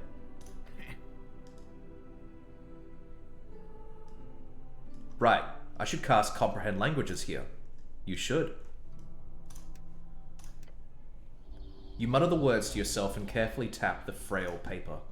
The words then pop into place, as they should. Begin reading the first passage. I wipe the sweat from my brow. The lair is hot. My companion is consumed by the lower beast in the first wave. I saw his soul, yet still screaming at me as I stepped up to the auditorium. No, I would not allow myself a meek death.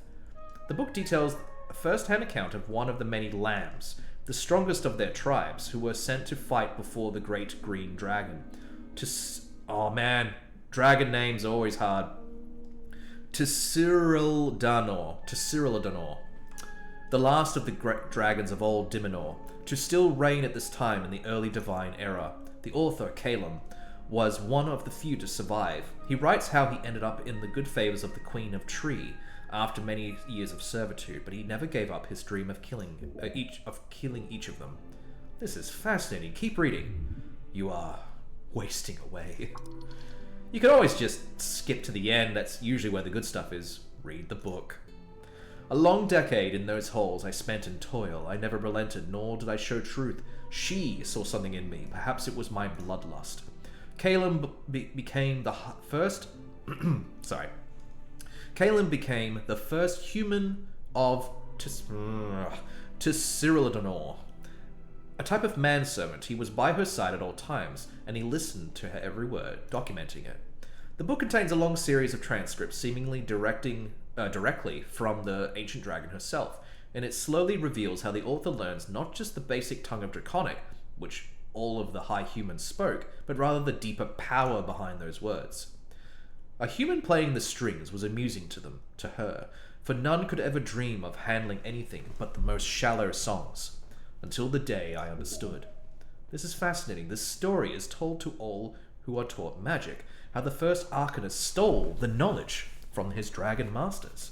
But this you have not heard. Calum Dimenori listened to the ancient dragon until he understood. Dragons control strings, not just with words, but with their voices. Once that clicked, the book explains, he learned how to tap into the words of power. Higher tier magic. Oh, like power word ebb. It goes on too, with incredible detail, explained exactly how this research went on during those years, how he managed to procure transcribe dozens of previously dragon-only spells. He did not master all of them himself, but he did master some. And most importantly, he trained himself until he could cast a spell of Jaw's limits. That would be what we call today a 9th level spell. It goes on for pages describing basic stuff about the Draconic Civil War, similar to things you read in school, how all of Dimenor fell in their raging. In that chaos, humans were starting to rebel. It was with great pleasure I turned on her, and I saw my great cousin, Doug Doolan Dim, appear in that sacred standard. Yet he did not wield strength enough to break her. Thus, the last of the great serpents fell to me, to my one word of power I had learned just for her. Kill. Power word kill. The most famous of the power words. How interesting. Is this truly how it came to pass into human hands? Thus, the era of the worm has faded, with man raised in its place. I, Calum of Dimenori, my words shape worlds. Myself, Jaw, is what I am become. The book ends with instructions on various draconic magical theory, most of which you already know. Elementary. However, look at the final cantrip on the page. Cantrip! Yes, it's Mage Hand! Calum's Mage Hand? You run your fingers over the script. Yes, this is the personal transcription of the spell Mage Hand by the mythical Calum. Yes, I got it! How lucky is that? I was like, I need to go get Mage Hand, and walked up and like, oh, what about this book? There it is. What a masterpiece. Look at that scripture. To imagine that you are sharing in such glory, This is much more sleek implementation of Mage Hand than any that you've come by before. You could perform great feats with this. What? Reach for apples? Apples! Holy shit, this will get you to steal shit from a distance, won't it? Yes. Although it is not as subtle as you might imagine. If you get caught. Sure, but that won't happen. Will it? I was hoping to learn a power word from this. You once tried, remember? The back of the library, you found a transcript, you tried to memorize it. They found you the next day on the ground, barely breathing, and your eyeballs had exploded. Oh right, the eyeballs exploded. The Patriarch was kind enough to cast Restoration on you, but he was not happy about it. Wait, my eyeballs exploded? What a day. Oh right, I remember. Yeah, I shouldn't do that again. No, you should not. Oh, well, while we're at it, we might as well just head back down and deal with the gelatinous cube and get that thing going.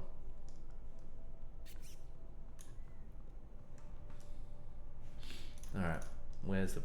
Oh shit, I missed the thing. There we go.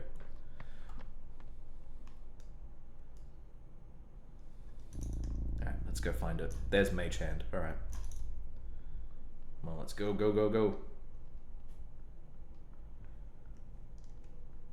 Because I would like to get an ever-burning torch. That would be pretty cool. All right, through here, up through here. Up. I think it's down this way? No, up this way. There's the paw prints. Is it down here again? Maybe I could have gone the other way. There's Crad, or Cryid, or however you want to pronounce it. I think it's just down here. Yeah, there we go. Now, I have no idea what's going to happen, so... Alright. I should probably heal up. Yeah, that should do it. Can I...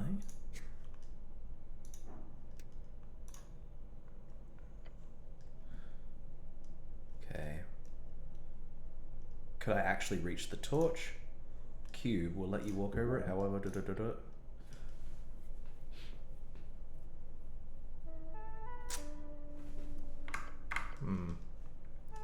Leave. Okay, I think... Trifle? Okay, got it. The Mage Hand quickly grabs the torch and it flies through the gel towards you. The speed of which is not clearly faster than the cube can react. Nice. Rune Fakla. It lands in your hand. You feel the rough and gel-covered surface stick to your glove. With the torch in your hand, you feel the esoteric tingle. Turn off the torch. Oh, shit! The click reverberates through the cube. Then it shudders. What's happening? Look around. You see the gelatinous cube shake more violently with every passing second. It's searching for heat. Within the cube, you can see, you see what could only be described as cracks. It appears to be falling asunder. Flopping and jerking, the many pieces of the cube are flung across the chamber. Ah, this explains it. This is not a cube. Smaller pieces smashed against the walls of the chamber, causing a terrible tremor. A ballet of goop. Until, ultimately, each and every piece has escaped into the ventilation slits. You are covered in it. It burns. Clean yourself off. The goblin carefully steps up to you, looking around. Didn't expect that. Seriously, great job. You see the last piece of goop slip down into the cracks near the walls. That really hurt. I don't doubt it. What actually happened here? Gelatinous cubes are able to unite for a short duration. However, if more than two were to pack together, the combination would become unstable within seconds. What happened here was obvious. A multitude of cubes all came together to enjoy the endless heat coming from the rune torch. The heat, or perhaps due to some cosmological chance, the unity of cubes found an equilibrium, which was then disturbed once you turned off the heat source. The cubes sure dropped a lot of stuff around the place. Let's see if there's anything interesting. You hear excitement in his voice. He clears his throat. Related to the tea shop, that is. There are pouches spread around the chamber, perhaps magical items left behind by the previous victims. Cool! Loot! Alright, let's have a look at what's around the room. A docile stress cube. Oh. Can't pick up anything? No, alright then. Alright, well, that was that. I think before I end the stream, I do want to get the what's it called? Speak of Dead before I hop off, so we can then talk to the elven, the suspect. Well, talk to the dead corpse. That might be a suspect or the perpetrator. We shall see. But that was a fun little side gig we did for a bit there. I'm really happy that I got Mage Hand. That's really cool.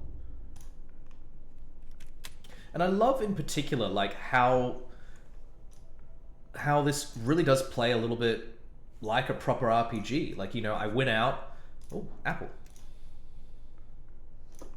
Like, I went out, I found Comprehend Languages. I bought it, actually, didn't I? I bought it. And that helped me then learn Mage Hand, which then allowed me to get the Ever-Burning Torch, which... Can I equip it?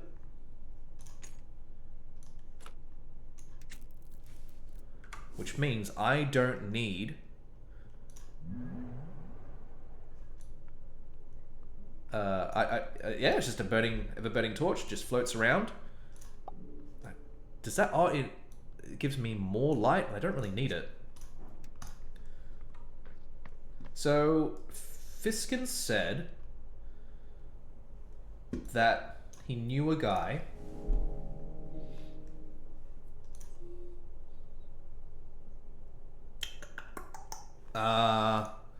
so there is a whole thing. The elf died by fire.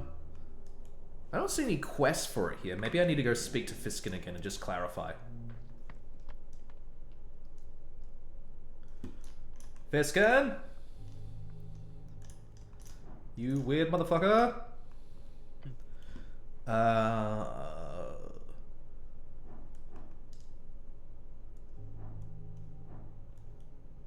I require assistance. Yeah.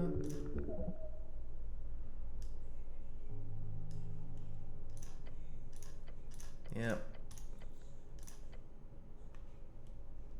Yeah. Yeah. Damn it, I can't remember what he said. He knew a guy.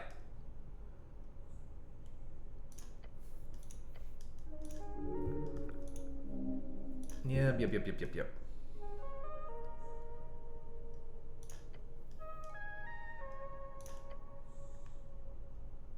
I don't know how to trigger that question again. Tell me about the dead elf? Yep. Okay.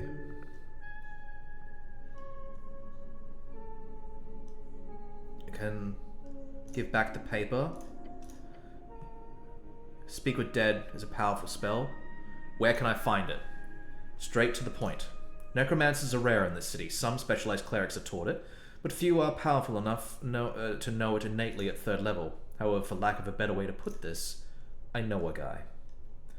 Tell me about this guy of yours. His name is Bondaval. Oh, there it is. Did I not? It's acting as if I didn't ask about this last time. Maybe I didn't. It's weird. He is, or was, an Arcanist, a pupil of the Fortress of Verdun, if you believe the rumors. A cursed and evil place you've heard about in stories since you were a child. Surely this is a necromancer. He can teach me speak with dead? Bondaval is an eccentric fellow. You may find him down in the crypts. Alright, I'll go look for him. So he's in the crypts. Okay. If you treat him well, he will surely share his knowledge with you. Once you are in the crypts, one of the western coffins has a handle that may be... I remember this now. Do so, then pull, his private area will be revealed. Sounds cryptic. He enjoys his privacy. generally speaking. Once you've learned Speak with Dead, return and cast on the corpse. Okay, so we still need to go into the city below. He said the crypts. So I must... Rat! Rat! It's a corpse under a blanket. So this isn't the crypts. Is this the crypts? There's a door inside this tunnel.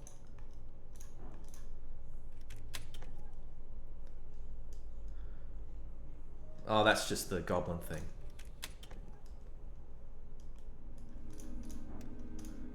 Okay, I'll have a look around and see if I can find this crypt that Fiskin's referring to.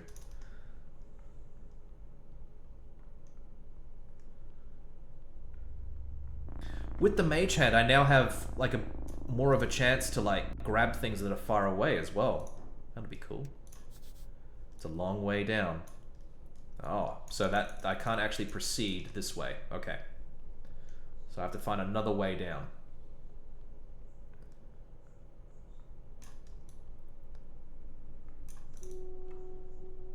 Okay.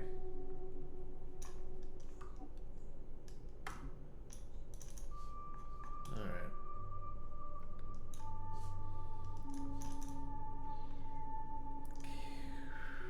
Can I travel this way?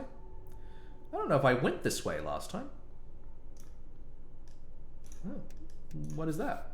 A snail shell. It's blocking the way.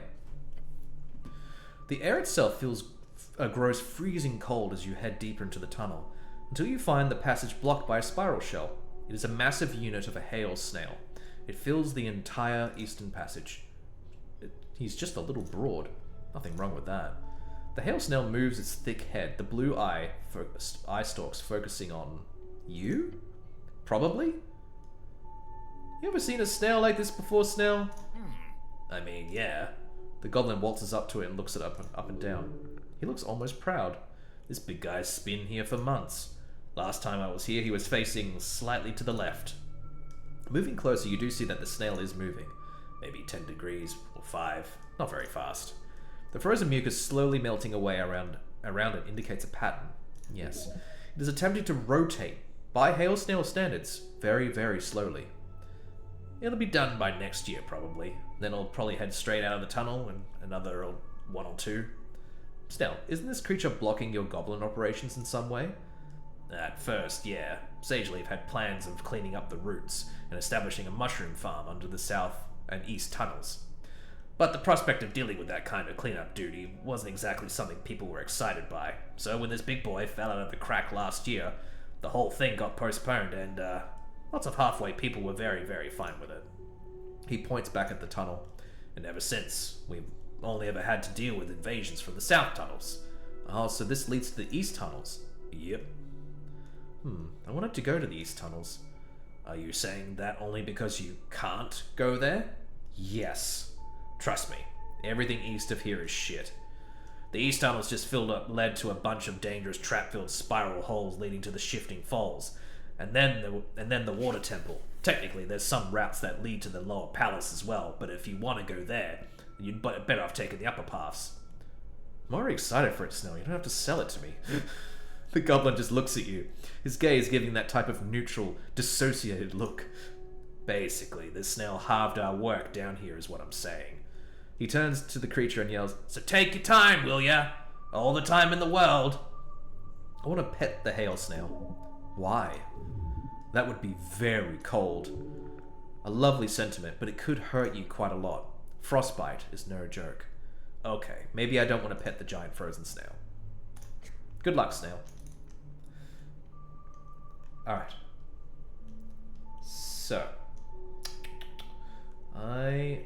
This is where I fought the roper.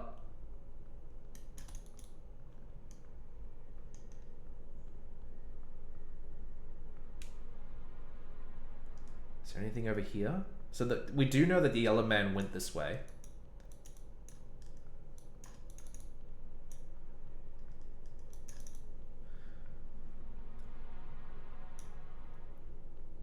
This is the trap puzzle I solved. if I went this way? I can't remember if I did.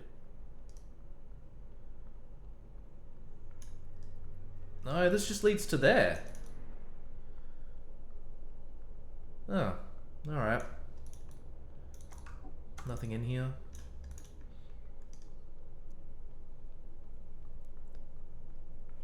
Yeah, where were those crypts? There was a bunch of crypts where I fought the skeleton. Paw prints, yeah. That's closed off. Maybe if I go down here. This is where the dwarf was.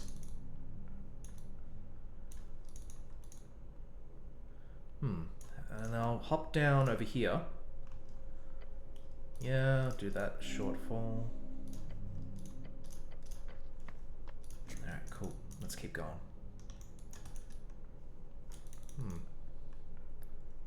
Does it just lead to that then? Okay. Alright, back up we go. Yeah. Let's get out of here.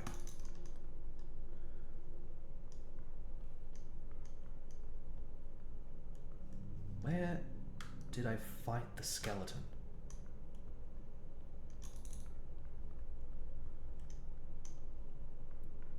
I feel like I have to go a little bit further around here. Can I go for this way? I feel like I'm just going into the same thing. I'll go further south. That was the wizard place. That's the crumbled passageway.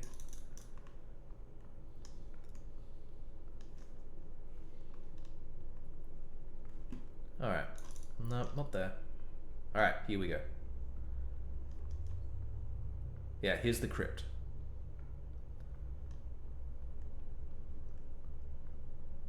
At least I'm pretty sure this is the crypt. I'd imagine it's very crypt-like.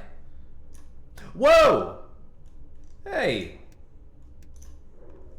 Let's see if I find out anything new about him. A nat 1? Get stuffed.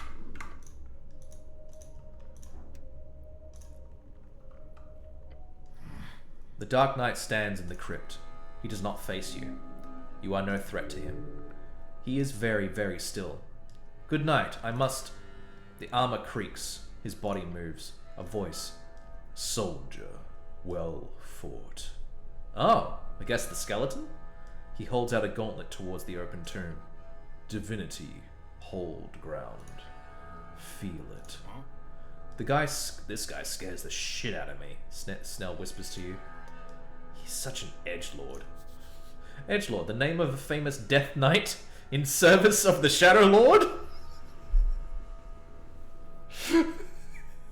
Also a term used for people who dress up in dark armor and brood a lot.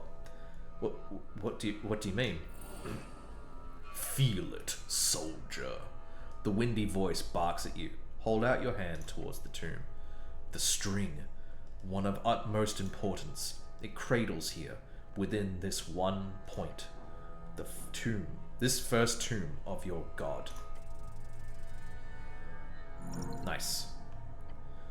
You do so with decisiveness. There is no question of the sanctity of this place, but you have never understood it so well. Something has changed within you. It reminds you of that cantrip you used to cast all the time. Thaumaturgy. Ah, man, we're just busting out with the fucking cantrips tonight. A power swells within you. Use Thaumaturgy to unveil sacred locations around the city. The Dark Knight says nothing more. He simply picks up his axe and leaves. You hear him take the stairs up to the Temple of Earth, leaving you alone in the crypts. Alright. Alright, so... A stone coffin rests against this wall. Of classical dwarven design used for early Earthfolk tombs, the lid is sealed tight, almost built into the wall itself. Ornate carvings cover the surface. Symbols of death and rebirth, all dwarven in origin, forge and hammer. Rotate the handle. You grip the carved skull and twist. A soft click echoes from within the wall. Something has unlocked. Now pull the handle. The handle resists for a moment, then gives way. There we go. So, this is the crypt that Fiskin was talking about. Revealing a narrow staircase descending into darkness. Cold air rushes up. Ancient, stale. The smell of old magic. Oh boy. Even deeper, huh? Doom. You scared? I'm not feeble-minded if that's what you're asking. So yeah, I'm scared. He steels himself and grips his sling. Let's go. Into the dark. Oh, can I... There we go. Oh. Shut a jaw. A wooden coffin. It's rotting.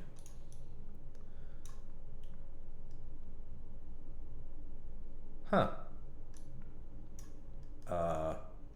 Okay. A highly decorated skull.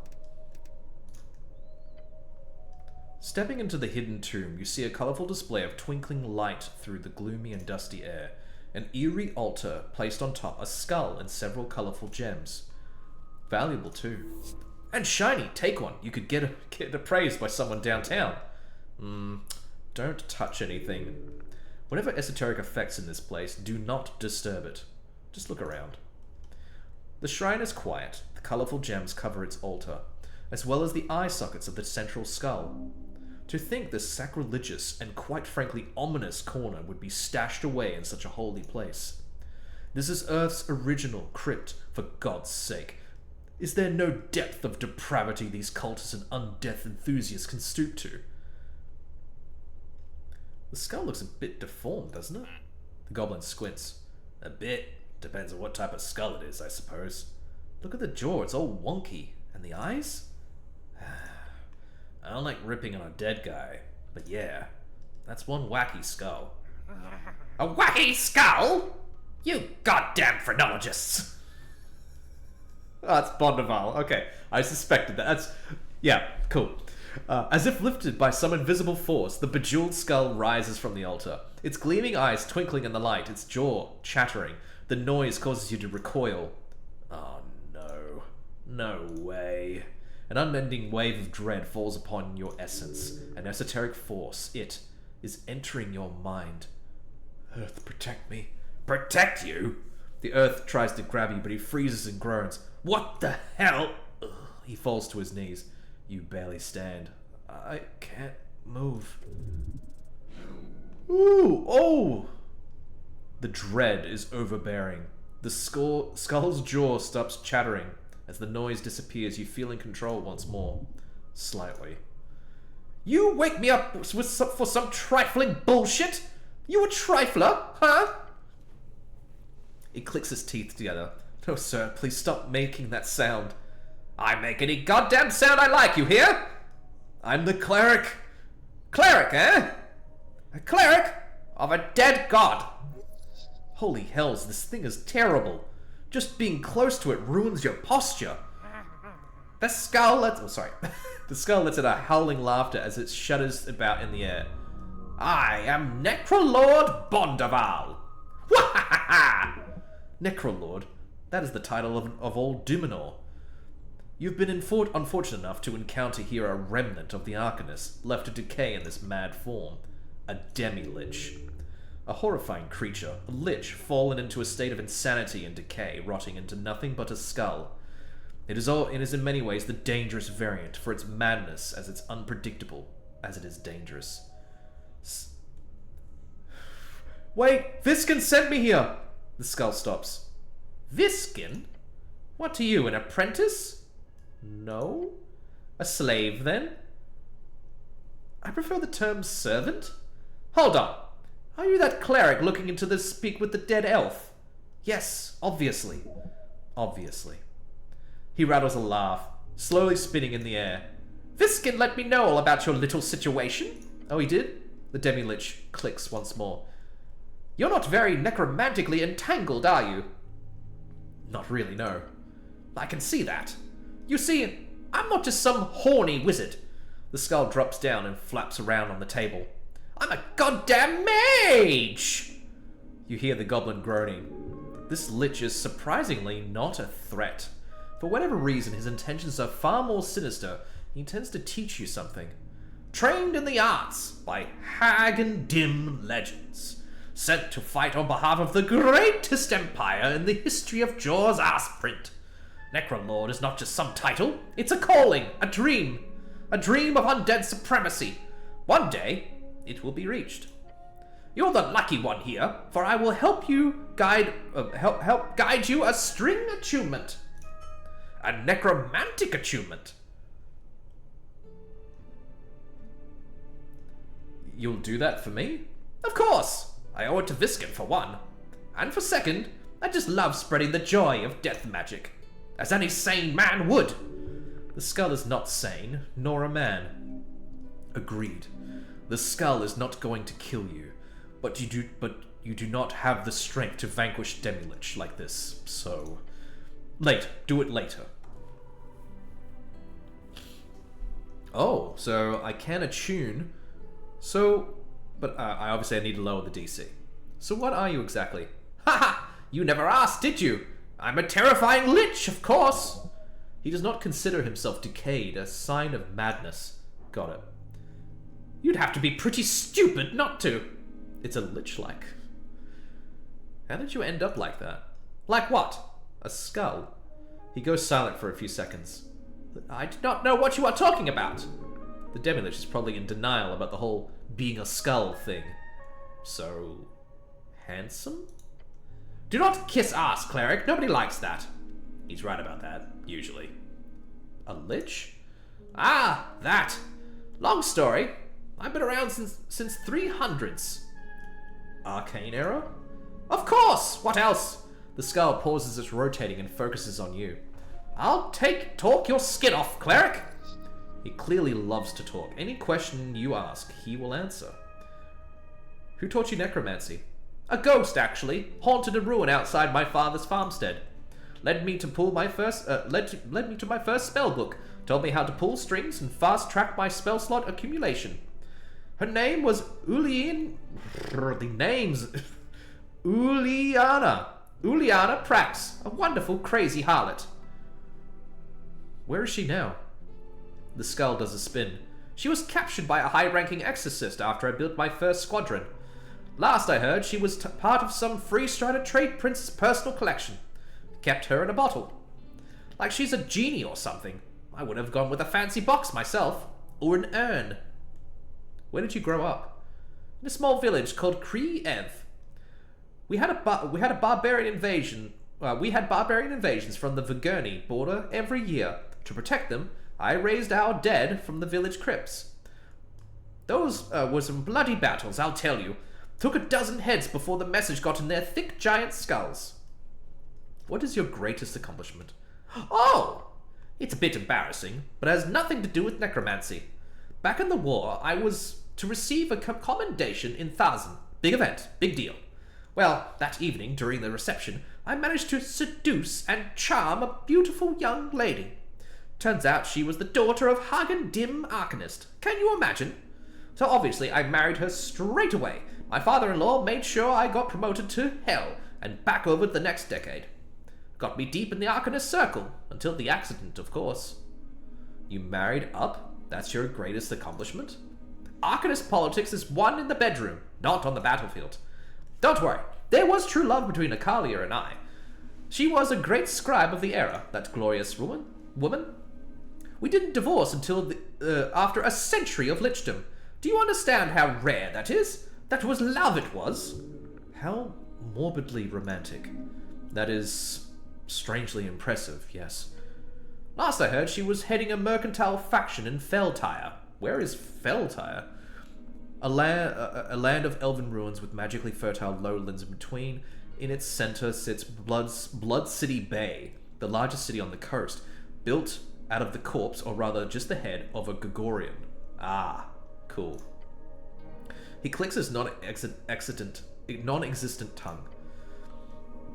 Gods be damned, I miss that lady. Her body, yes, but her mind!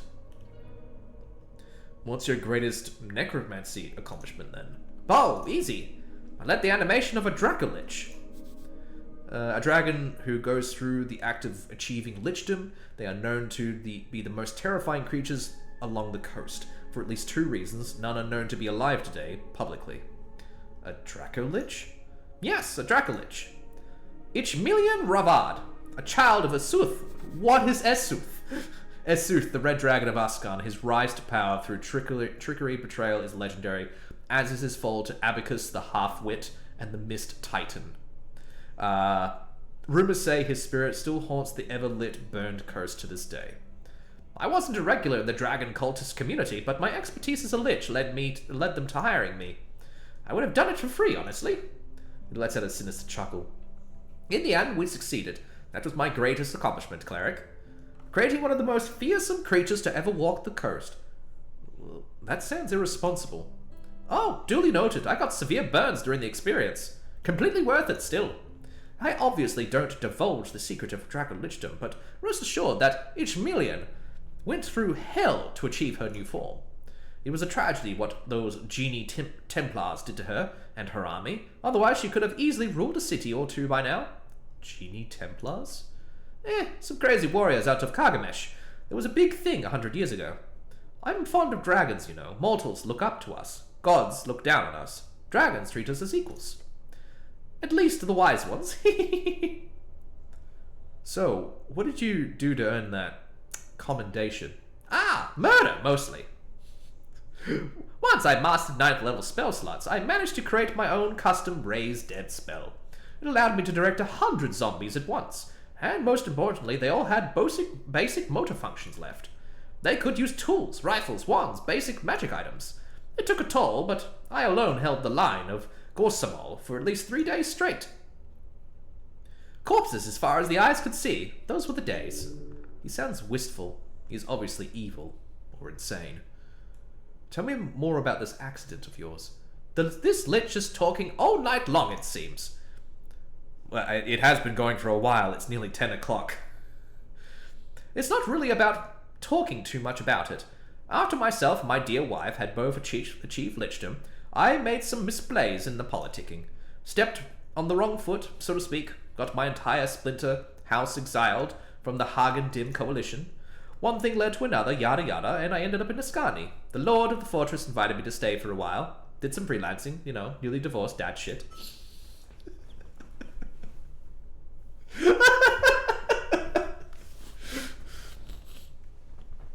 Once Earth arrived, I ended up working with some of his paladins. Never met the fellow, but I liked him. I liked the cut of his jib. You have any kids? A dozen or so. What, really? My wife, Ikalia, well, ex-wife, was a prominent member of the MRS, Magicrat Reproduction Society. Magicrat Reproduction Society, a hag-centered organization in Old Dimenor, focused on creating artificial population booms amongst the Arcanists. While successful, it led to many feminist insurgencies during their reign. What the fuck? They are at the forefront of women first magics. You know, the kind of stuff that makes the whole child-birthing and or rearing business into a cakewalk. I never got along with those hags, but they did let me have 2 sons, so that's something. Are you implying that sons are better than daughters? Not really. There's an argument to be made that they're much less of a hassle. But the MRS hags definitely had an agenda. You know, more girls, more members. I'm not crazy. That sounds like feminism. I thought the Arcanists were old school patriarchs. No, absolutely. As long as the MRS were forced on providing population among the houses, they were fine. As soon as they began spreading birth control and ideas of female liberation, those hags were cracked down hard towards the end. Their turn to the revolution was one of the main contributors to the fall of the empire. At least, it seems that way to me. A woman scorned, etc., etc., etc. He turns and stares at you. Are you a feminist, cleric? Your goblin companion turns to look at you as well. Of course you are. You were raised to be good to women. No, you do not align with these notions of feminine dominance. The female is scary.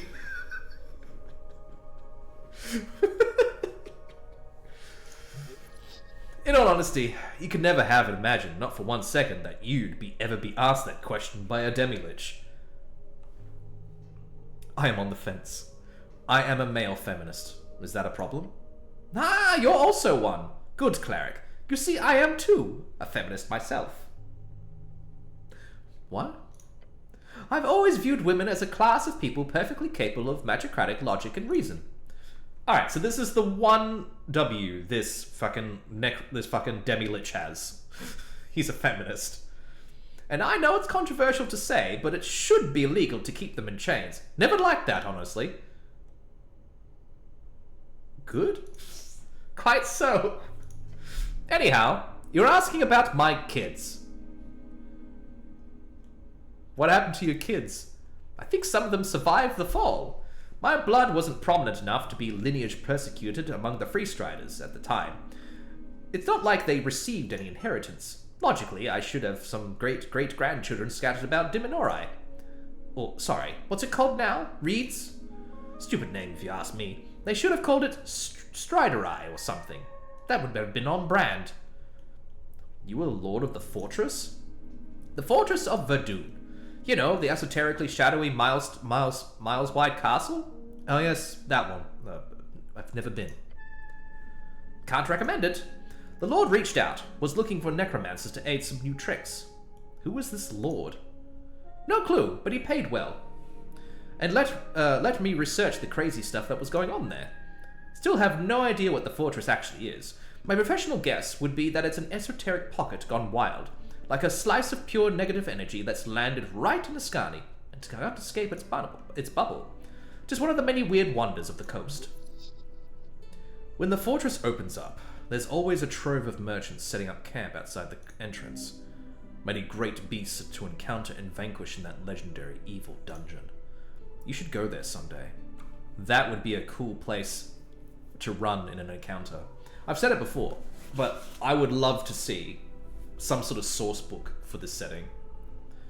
Cool, that gives me a better picture of your life. Enjoy the view! So, I've only been able to lower the DC by 2. Who are you voting for in the election? It goes against my ideological beliefs to vote. Democracy doesn't work. Never has, never will. Why do you say that? People are just too stupid. On average, statistically. Magocracy or technocracy might work. Hell's even oligarchy has its uses. Just look at the Freestriders. But real democracy is foolish. It might help launch these other, more powerful forms of governance into speed. But real, permanent democracy? A shit show. Just you wait. Have you seen real democracy in action? Somewhat. Some pre-Arcanist states had pretty formal democratic conventions established. They were eaten, consumed by the power of the magocracy. They could not handle the rapid changes and extreme strength of the more directly controlled governments. The only reason a magocratic power did not stand on top at the end of the Coast War is because of Jaw's inebriating ebbing. Terribly annoying. Ebbing? What? Of course. You haven't heard of it? The esoteric ebb. He is speaking of the lack of powerful magic in our world. The lack of magic? We can talk about political theory all day, but if the ebbing had not occurred, the Arcanists would still rule the coast. There is no argument to be had about that. What can I say here?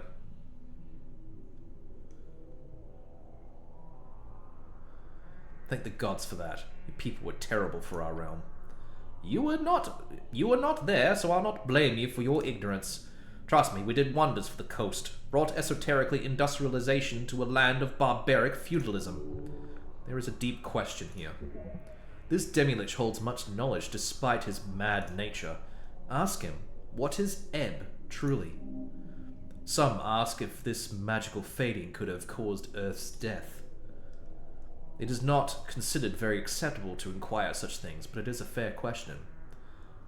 I have to ask, what do you think the ebb really is? The demi-lich swirls up in the air before landing down on the altar. I say the same thing most rational Arcanists said, back when it was first discovered. Jaw is alive. He is haunting us, taking away what he gave with his strings. As a joke or a punishment or a gift? Who knows? Personally, I'm furious at him. if he is indeed still here, watching us, think it's interesting internally. Okay, so I have advantage on it now. Tell me about Viscum. Lovely bastard! I gave him a serious case of testicular torsion. What is with the testicular torsion? It's twice it's come up now. Can't believe he ever forgave me. Pure evil. The skull lets out a maniacal laugh. What the fuck? Why would you ever do that? Not like he didn't deserve it. We had a little war going on, okay? I had just left my position at the Fortress of Verdun. It was 30-ish years, I believe, right when your Earthfolk had begun growing quite bold up River Torna. So I decided to sneak into your city here. That's when I saw him. An old opponent, Viskin. I immediately remembered his ugly mug and his rotten soul engineering. You came to Norvik 30... Just how old is Viskin then? Not a clue. Maybe 100 or 2? Either way, I decided to kill him and take his place among the mortals of Norvik. Oh, what the hell? A couple of magic duels and assassinations attempts later, and we were at a stalemate.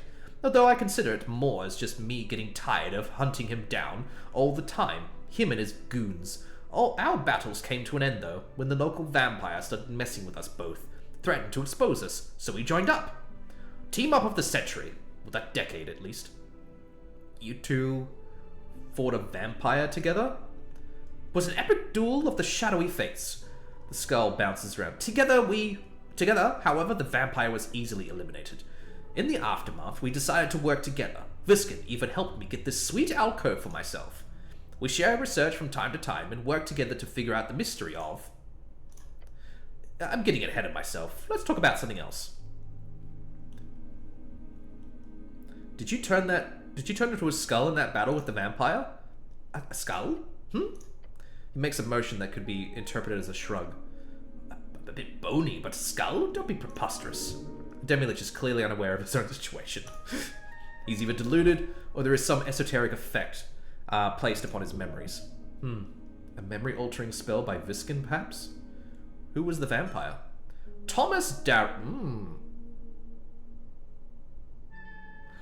Is that why Corn Lord Dara can only be seen at night? Oh, shit. Was there... Oh, fuck. I gotta go back and see if there was wine. Oh, shit. He's a fucking vampire. Or maybe that's just his dad. Thomas Darrow, uncle of Nicholas Darrow, disappeared 15 years ago and his case was widely speculated in investigation. He's saying a Darrow was a vampire. Slander, surely. Hopefully. We cut him down without anyone suspecting a thing. Maybe I shouldn't say this out loud, but who cares? The mysterious death of Thomas Darrow was written about quite extensively in the magazines about 15 years ago, back when you were a kid. Ah, Thomas Darrow. So that's what happened to the lost uncle of the Darrow house. What was that about research? Nothing. That's nothing. He says nothing more. Suspicious. Alright, I have some other questions. Ask freely, cleric. Know anything about the tea shop thing? Nah. Literally nothing? Anything about the tea shop? I get updates sometimes, but I don't know. Fun that it exploded, though. I wouldn't say that was fun. Boring. It was probably a rogue wizard, or some kind of magic item mishap. Whenever a necklace of fireballs was smuggled from the floating cities down to the peasants, they'd always have to find a way to blow themselves up in the most spectacular ways. Hilarious. That used to be common. Not every day a village exploded in fireball. Those necklaces were valuable, but sometimes someone smuggled one away from the front lines or off the factory floor. I was never too into evocation magic for that reason. Too easy. He chuckles in his sinister way. Well,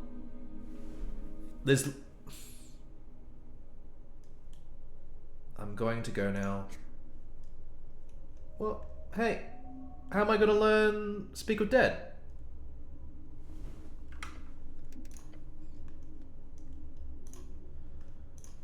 Alright. I'm going to try this roll. See what I can do. Cleric! So So loud. Yeah! Oh, sorry, yeah, that. Here we go. Both terrible rolls. The skull does a little dance. The strings are always different for each school, aesthetically speaking. Everyone views them differently. Abjuration to me is steel. Evocation is lightning. Necromancy is flesh. Perhaps that can help. This mad Demilich offers you knowledge. You do not need it. Show him. Of course, you could attune to necromancy easily. You're a genius. You could attune to any magic known to man or beyond. Oh, this is terrible. Do you remember? Yes, I remember that course in school. Yes, all clerics underwent the undeath control class. They focused mostly on hostile destruction of undeath, not so much on the management of it. But the teacher cast an animation spell to create a zombie for you all to train on. The strings, they were pale, like death. Yes, try it. He giggles in that sort of insane, creepy way. There are many strings. Twist this one. You do so, and the string grows dark, black as night. Oh, Jesus Christ! Scream and convulse. Oh gods. You fall to your knees. They are weak. They cannot help him now, goblin. You did something, all right. Get up and groan. You tossed a ton of negative energy right into your damn heart. First time I've ever seen someone do that and live. Impressive. You are alive, are you? Not a zombie or something behind that thing on your head? I'm alive, I think. That's the spirit. Try again later. You'll get it eventually. Maybe you should rest first or something. He sounds worried. He should be. Okay. You failed once, not again. Okay, so I can... That was good. And I do have advantage. So maybe we can do some stuff with some items.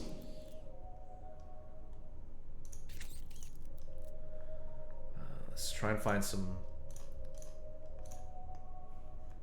intelligence boosting stuff. Have I got anything that's negative to intelligence? No. Alright. Okay, let's put that there.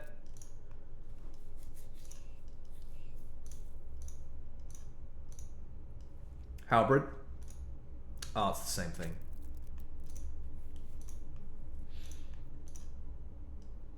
Potion of healing. Oh. I don't have many of the incense balls. I think I'm gonna leave it. That just restores stuff. -2 to intelligence. I don't need that. Consume 3 HP. Alright, I'll have a cardamom tree. Another cardamom tree. And then some apples. Okay. I think I'm good to go. Oh, and I gotta visit the owl man to get my thing back. To get my tome that I gave to him. Alright, here we go. Yep.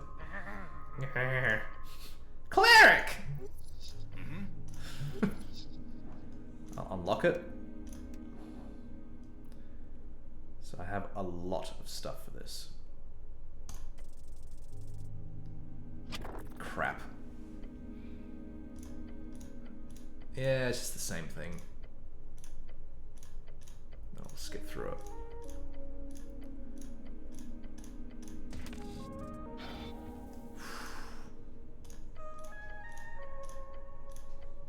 Let's just click all the way through this.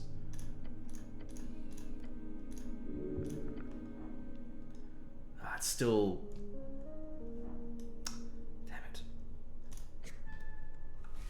So do I not have anything that's increasing my intelligence? It's only up to... If I get it to +3. Oh man, I should have put the my intelligence, my fucking level should have been towards that instead. That is sucky. I don't want to use that for this.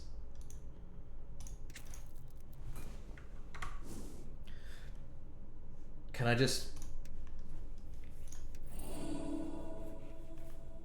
do it again? This is a really important thing.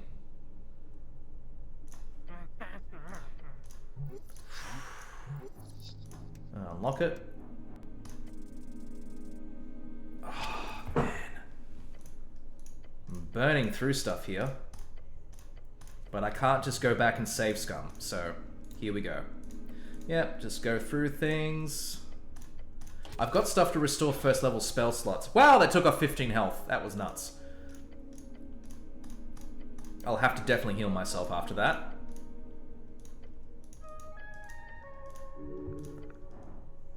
Okay, I'm gonna leave now. Heal myself. Okay, make sure, I do have to make sure that I am healed because a lot of stuff can happen. Let's do this again.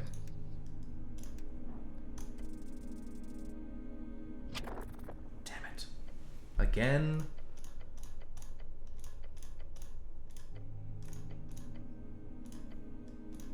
Here we go. Just keep on going. Only 5 health. That's not so bad. Alright. Come on. Yep. So...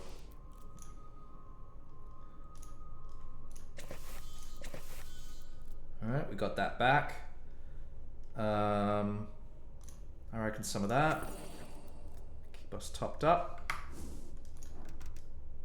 Oh, man. I'm burning through everything here. I don't really know if I should, all dice checks are unlocked. It's really late at night, though. There.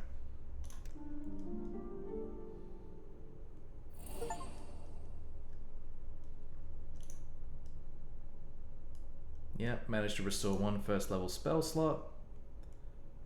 And I'm back. So I don't have to keep on burning shards of jaw.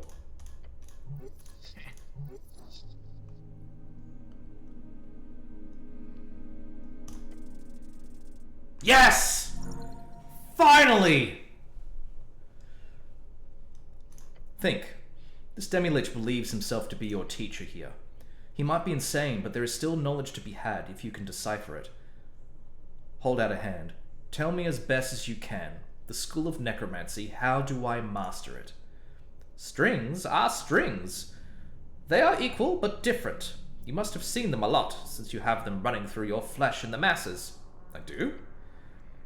A string of necromancy becomes that when it intersects with negative energy.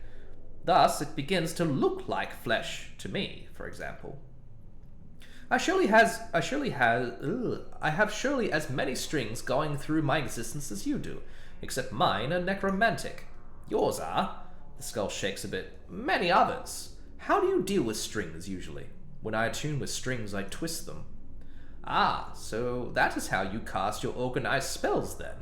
Necromancy is special because of that negative energy. Twisting a necromantic string would hurt, naturally, but if you are anything but not alive...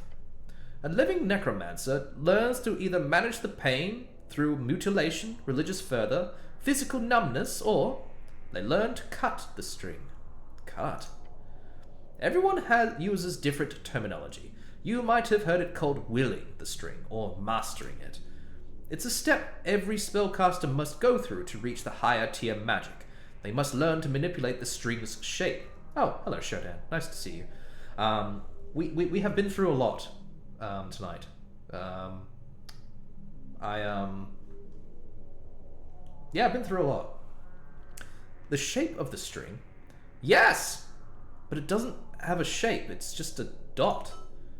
The skull laughs mockingly. Why do you think they call it a string then, dumbass? It measures change over time. You might have grabbed and twisted your strings in the moment, but cutting a string means grabbing it independently from all its other parts. In the past, and in the future. But don't just twist it, separate it from itself. Of course! The talk about mastering strings, it all makes sense now. The string goes through time. Manipulating it more closely requires it to be twisted only in the now, without the other baggage. Stick out your hand. Yes? Locate a string near Bondaval. A pale string. Yes? Ah, shit. That hurts. What? You twist the string into a cure wounds, you fucking idiot. Hurt like a... what do you say? Motherfucker. I failed? The skull laughs intensely. You did great, cleric, or should I say, necromancer? That was a cure wounds for sure, but a necromant cure wounds. Instead of a cure wounds cast through sissy abjuration or hardcore flesh melding transmutation, you now manage to simply remove the negative energy to reach the same conclusion, healing. Although, yes, it did hurt like all hells, since negative energy obviously is my kind of thing here, as a glorious lich. Oh, so I mastered necromancy? An overstatement, perhaps, but you should be able to cast the one spell you're looking for at least. Speak with dead! That's what I'm talking about. That's great. It would be extremely useful for the case, obviously. The skull nods. You want a spell scroll? That would be useful, yes. The skull widens its jaw, then cuffs up a tiny spell scroll onto the altar. That's disgusting. What is? You had the spell inside of yourself. No, I didn't. It was in my pocket, clearly. What, are you stupid? Take the damn scroll! He is not aware of his demi-lich form. How sad. Fascinating, more like. Just let him live his life. More like, unlive it. Did you just instantly memorize the scroll after it flew out of the skull's mouth? Degenerate. You've earned it, my evil apprentice! As long as you use it for selfless goals. There is no evil in such magic. But probably. Glorious. Another tier of magic unlocked. Even if it's just a 3rd level spell, this will surely lead to greater things in the future. If you have any other questions, go ahead. Speak or dead. That's 5 questions, right? Yes, indeed. Plus, the spell does not allow the spirit to learn anything new. It just literally animates a simile of that creature. It's an extraction tool, not a way to learn information. So if a person is being targeted by Speak with Dead, and then resurrects, that person will not remember the questions or answers it gives? Not one bit. Except, of course, yes, there have been recorded instances of it happening. Rare, very rare, but only for creatures entangled so heavily in the strings of jaw that their spirit itself grows tendrils, so to speak. If the spirit lives entirely within the strings, then it theoretically could listen in on Speak with Dead conversations. But that's entirely based on conjecture, along with some instances I've encountered during my necromantic studies. Nothing to base a worldview on, wouldn't you say? Interesting. Indeed. Good job on this. I can see you have an extreme talent for handling strings, beyond what I've seen in many youngsters. I would love to watch you burn out on a battlefield among hags and legionaries. The skull lets out a crazed laughter while spinning around in the air. Anything else you want? I've already asked him those questions, so I'm going to leave. Bye, Bondaval. Shodan, before you got here, I did a lot to try and get that thing out of him.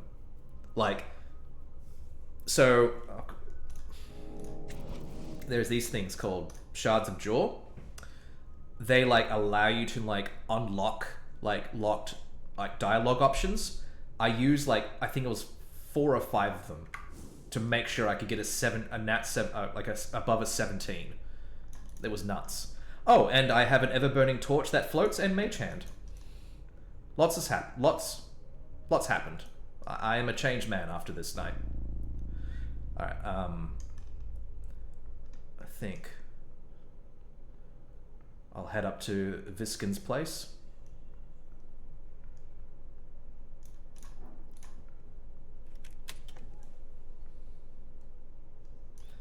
Alright, what I'm gonna do is find the elf's body, and I think I might call it there. But I just gotta find the body first.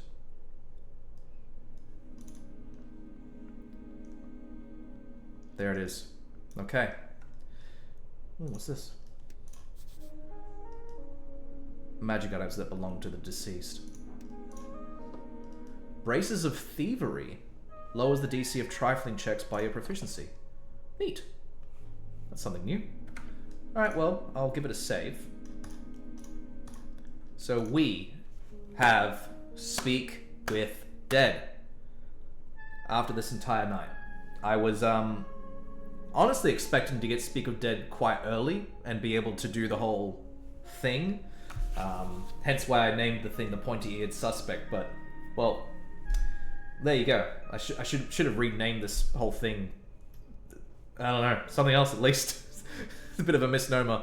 But yes, thank you, Showdown, for popping in. And if anyone is watching this on YouTube or the VOD afterwards, thanks very much for watching. Again, as usual, when after these streams, I tend to think a bit about Esoteric Ebb as a game. And it's simply a joy to play. Also, Showdown, I have to show you something. Mimic Cloak. So yeah, I got the Mimic Cloak, I got the Ever-Burning Torch, I got Mage Hand, I got Speak with Dead, I got a whole bunch of shit. It's really been an amazing, very productive night, I should say. It's very late in the evening as well for this game, so, you know, I actually have to go to bed soon, like both in real life and in the game, so there's that too. But I look forward to getting some answers out of the elf and maybe getting some answers about what happened in the tea shop.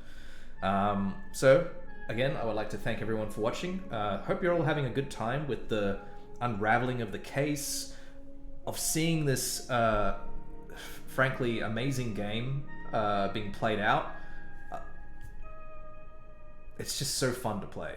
It's just thoroughly entertaining, so joyful, so wistful, and it has this delightful sort of take on itself where it doesn't take itself seriously in like the right moments, because obviously we've talked about like a lot of this background lore. It has errors, it has this kind of complicated sort of metaphysical sort of description of magic in its world. So it does take itself seriously. It's not completely, you know, frivolous and nonsensical, but I think it just has the right moments where it can find its right moments to express a lot of, you know, funny comedic sort of things, and it doesn't detract from the depth of the world. It actually like kind of highlights a bit more of the kind of incredible randomness that you would experience in a world that has the sort of magic that it has. I think it takes itself, like in terms of its world building, it actually takes itself quite seriously, and it goes to the nth degree and goes, well, if we had this sort of magical shit in this world, we would be having these weird creatures and such, which I think not a lot of kitchen sink fantasy worlds kind of take on, which is this idea of like, if there were things of magic, like let's take the classic example of the Forgotten Realms from D&D and Baldur's Gate and such. Like, although it's a world that has a lot of cool lore, and obviously I'm not trying to trounce it or speak down on it in any way, but there are moments for people like me when it's hard to see whether or not that the world building is kind of taken to the furthest degree it can be. Like, the implementation of magic, how does that really impact societies? Or, like, you know, if there are all these gods that rule over Forgotten Realms, and they have this whole thing of not really directly interfering with the affairs of mortals, but then having their clerics as agents, like, what does religion look like in that kind of world? Because the way that religion works in, like, in real world, amongst, you know, we look back on history and see the effects of religion on history. Like, maybe just I need to know more about if there is like religious wars and such that have occurred between people in the Forgotten Realms. Maybe there have been.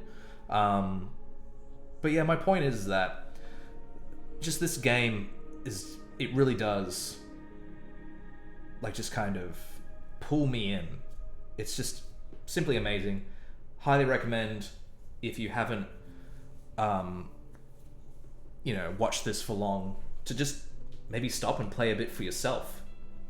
And then, yeah, you can follow me on Bluesky and talk to me about it. I don't care. Well, actually, I do care. I would like to hear it. But yes, thank you very much for watching.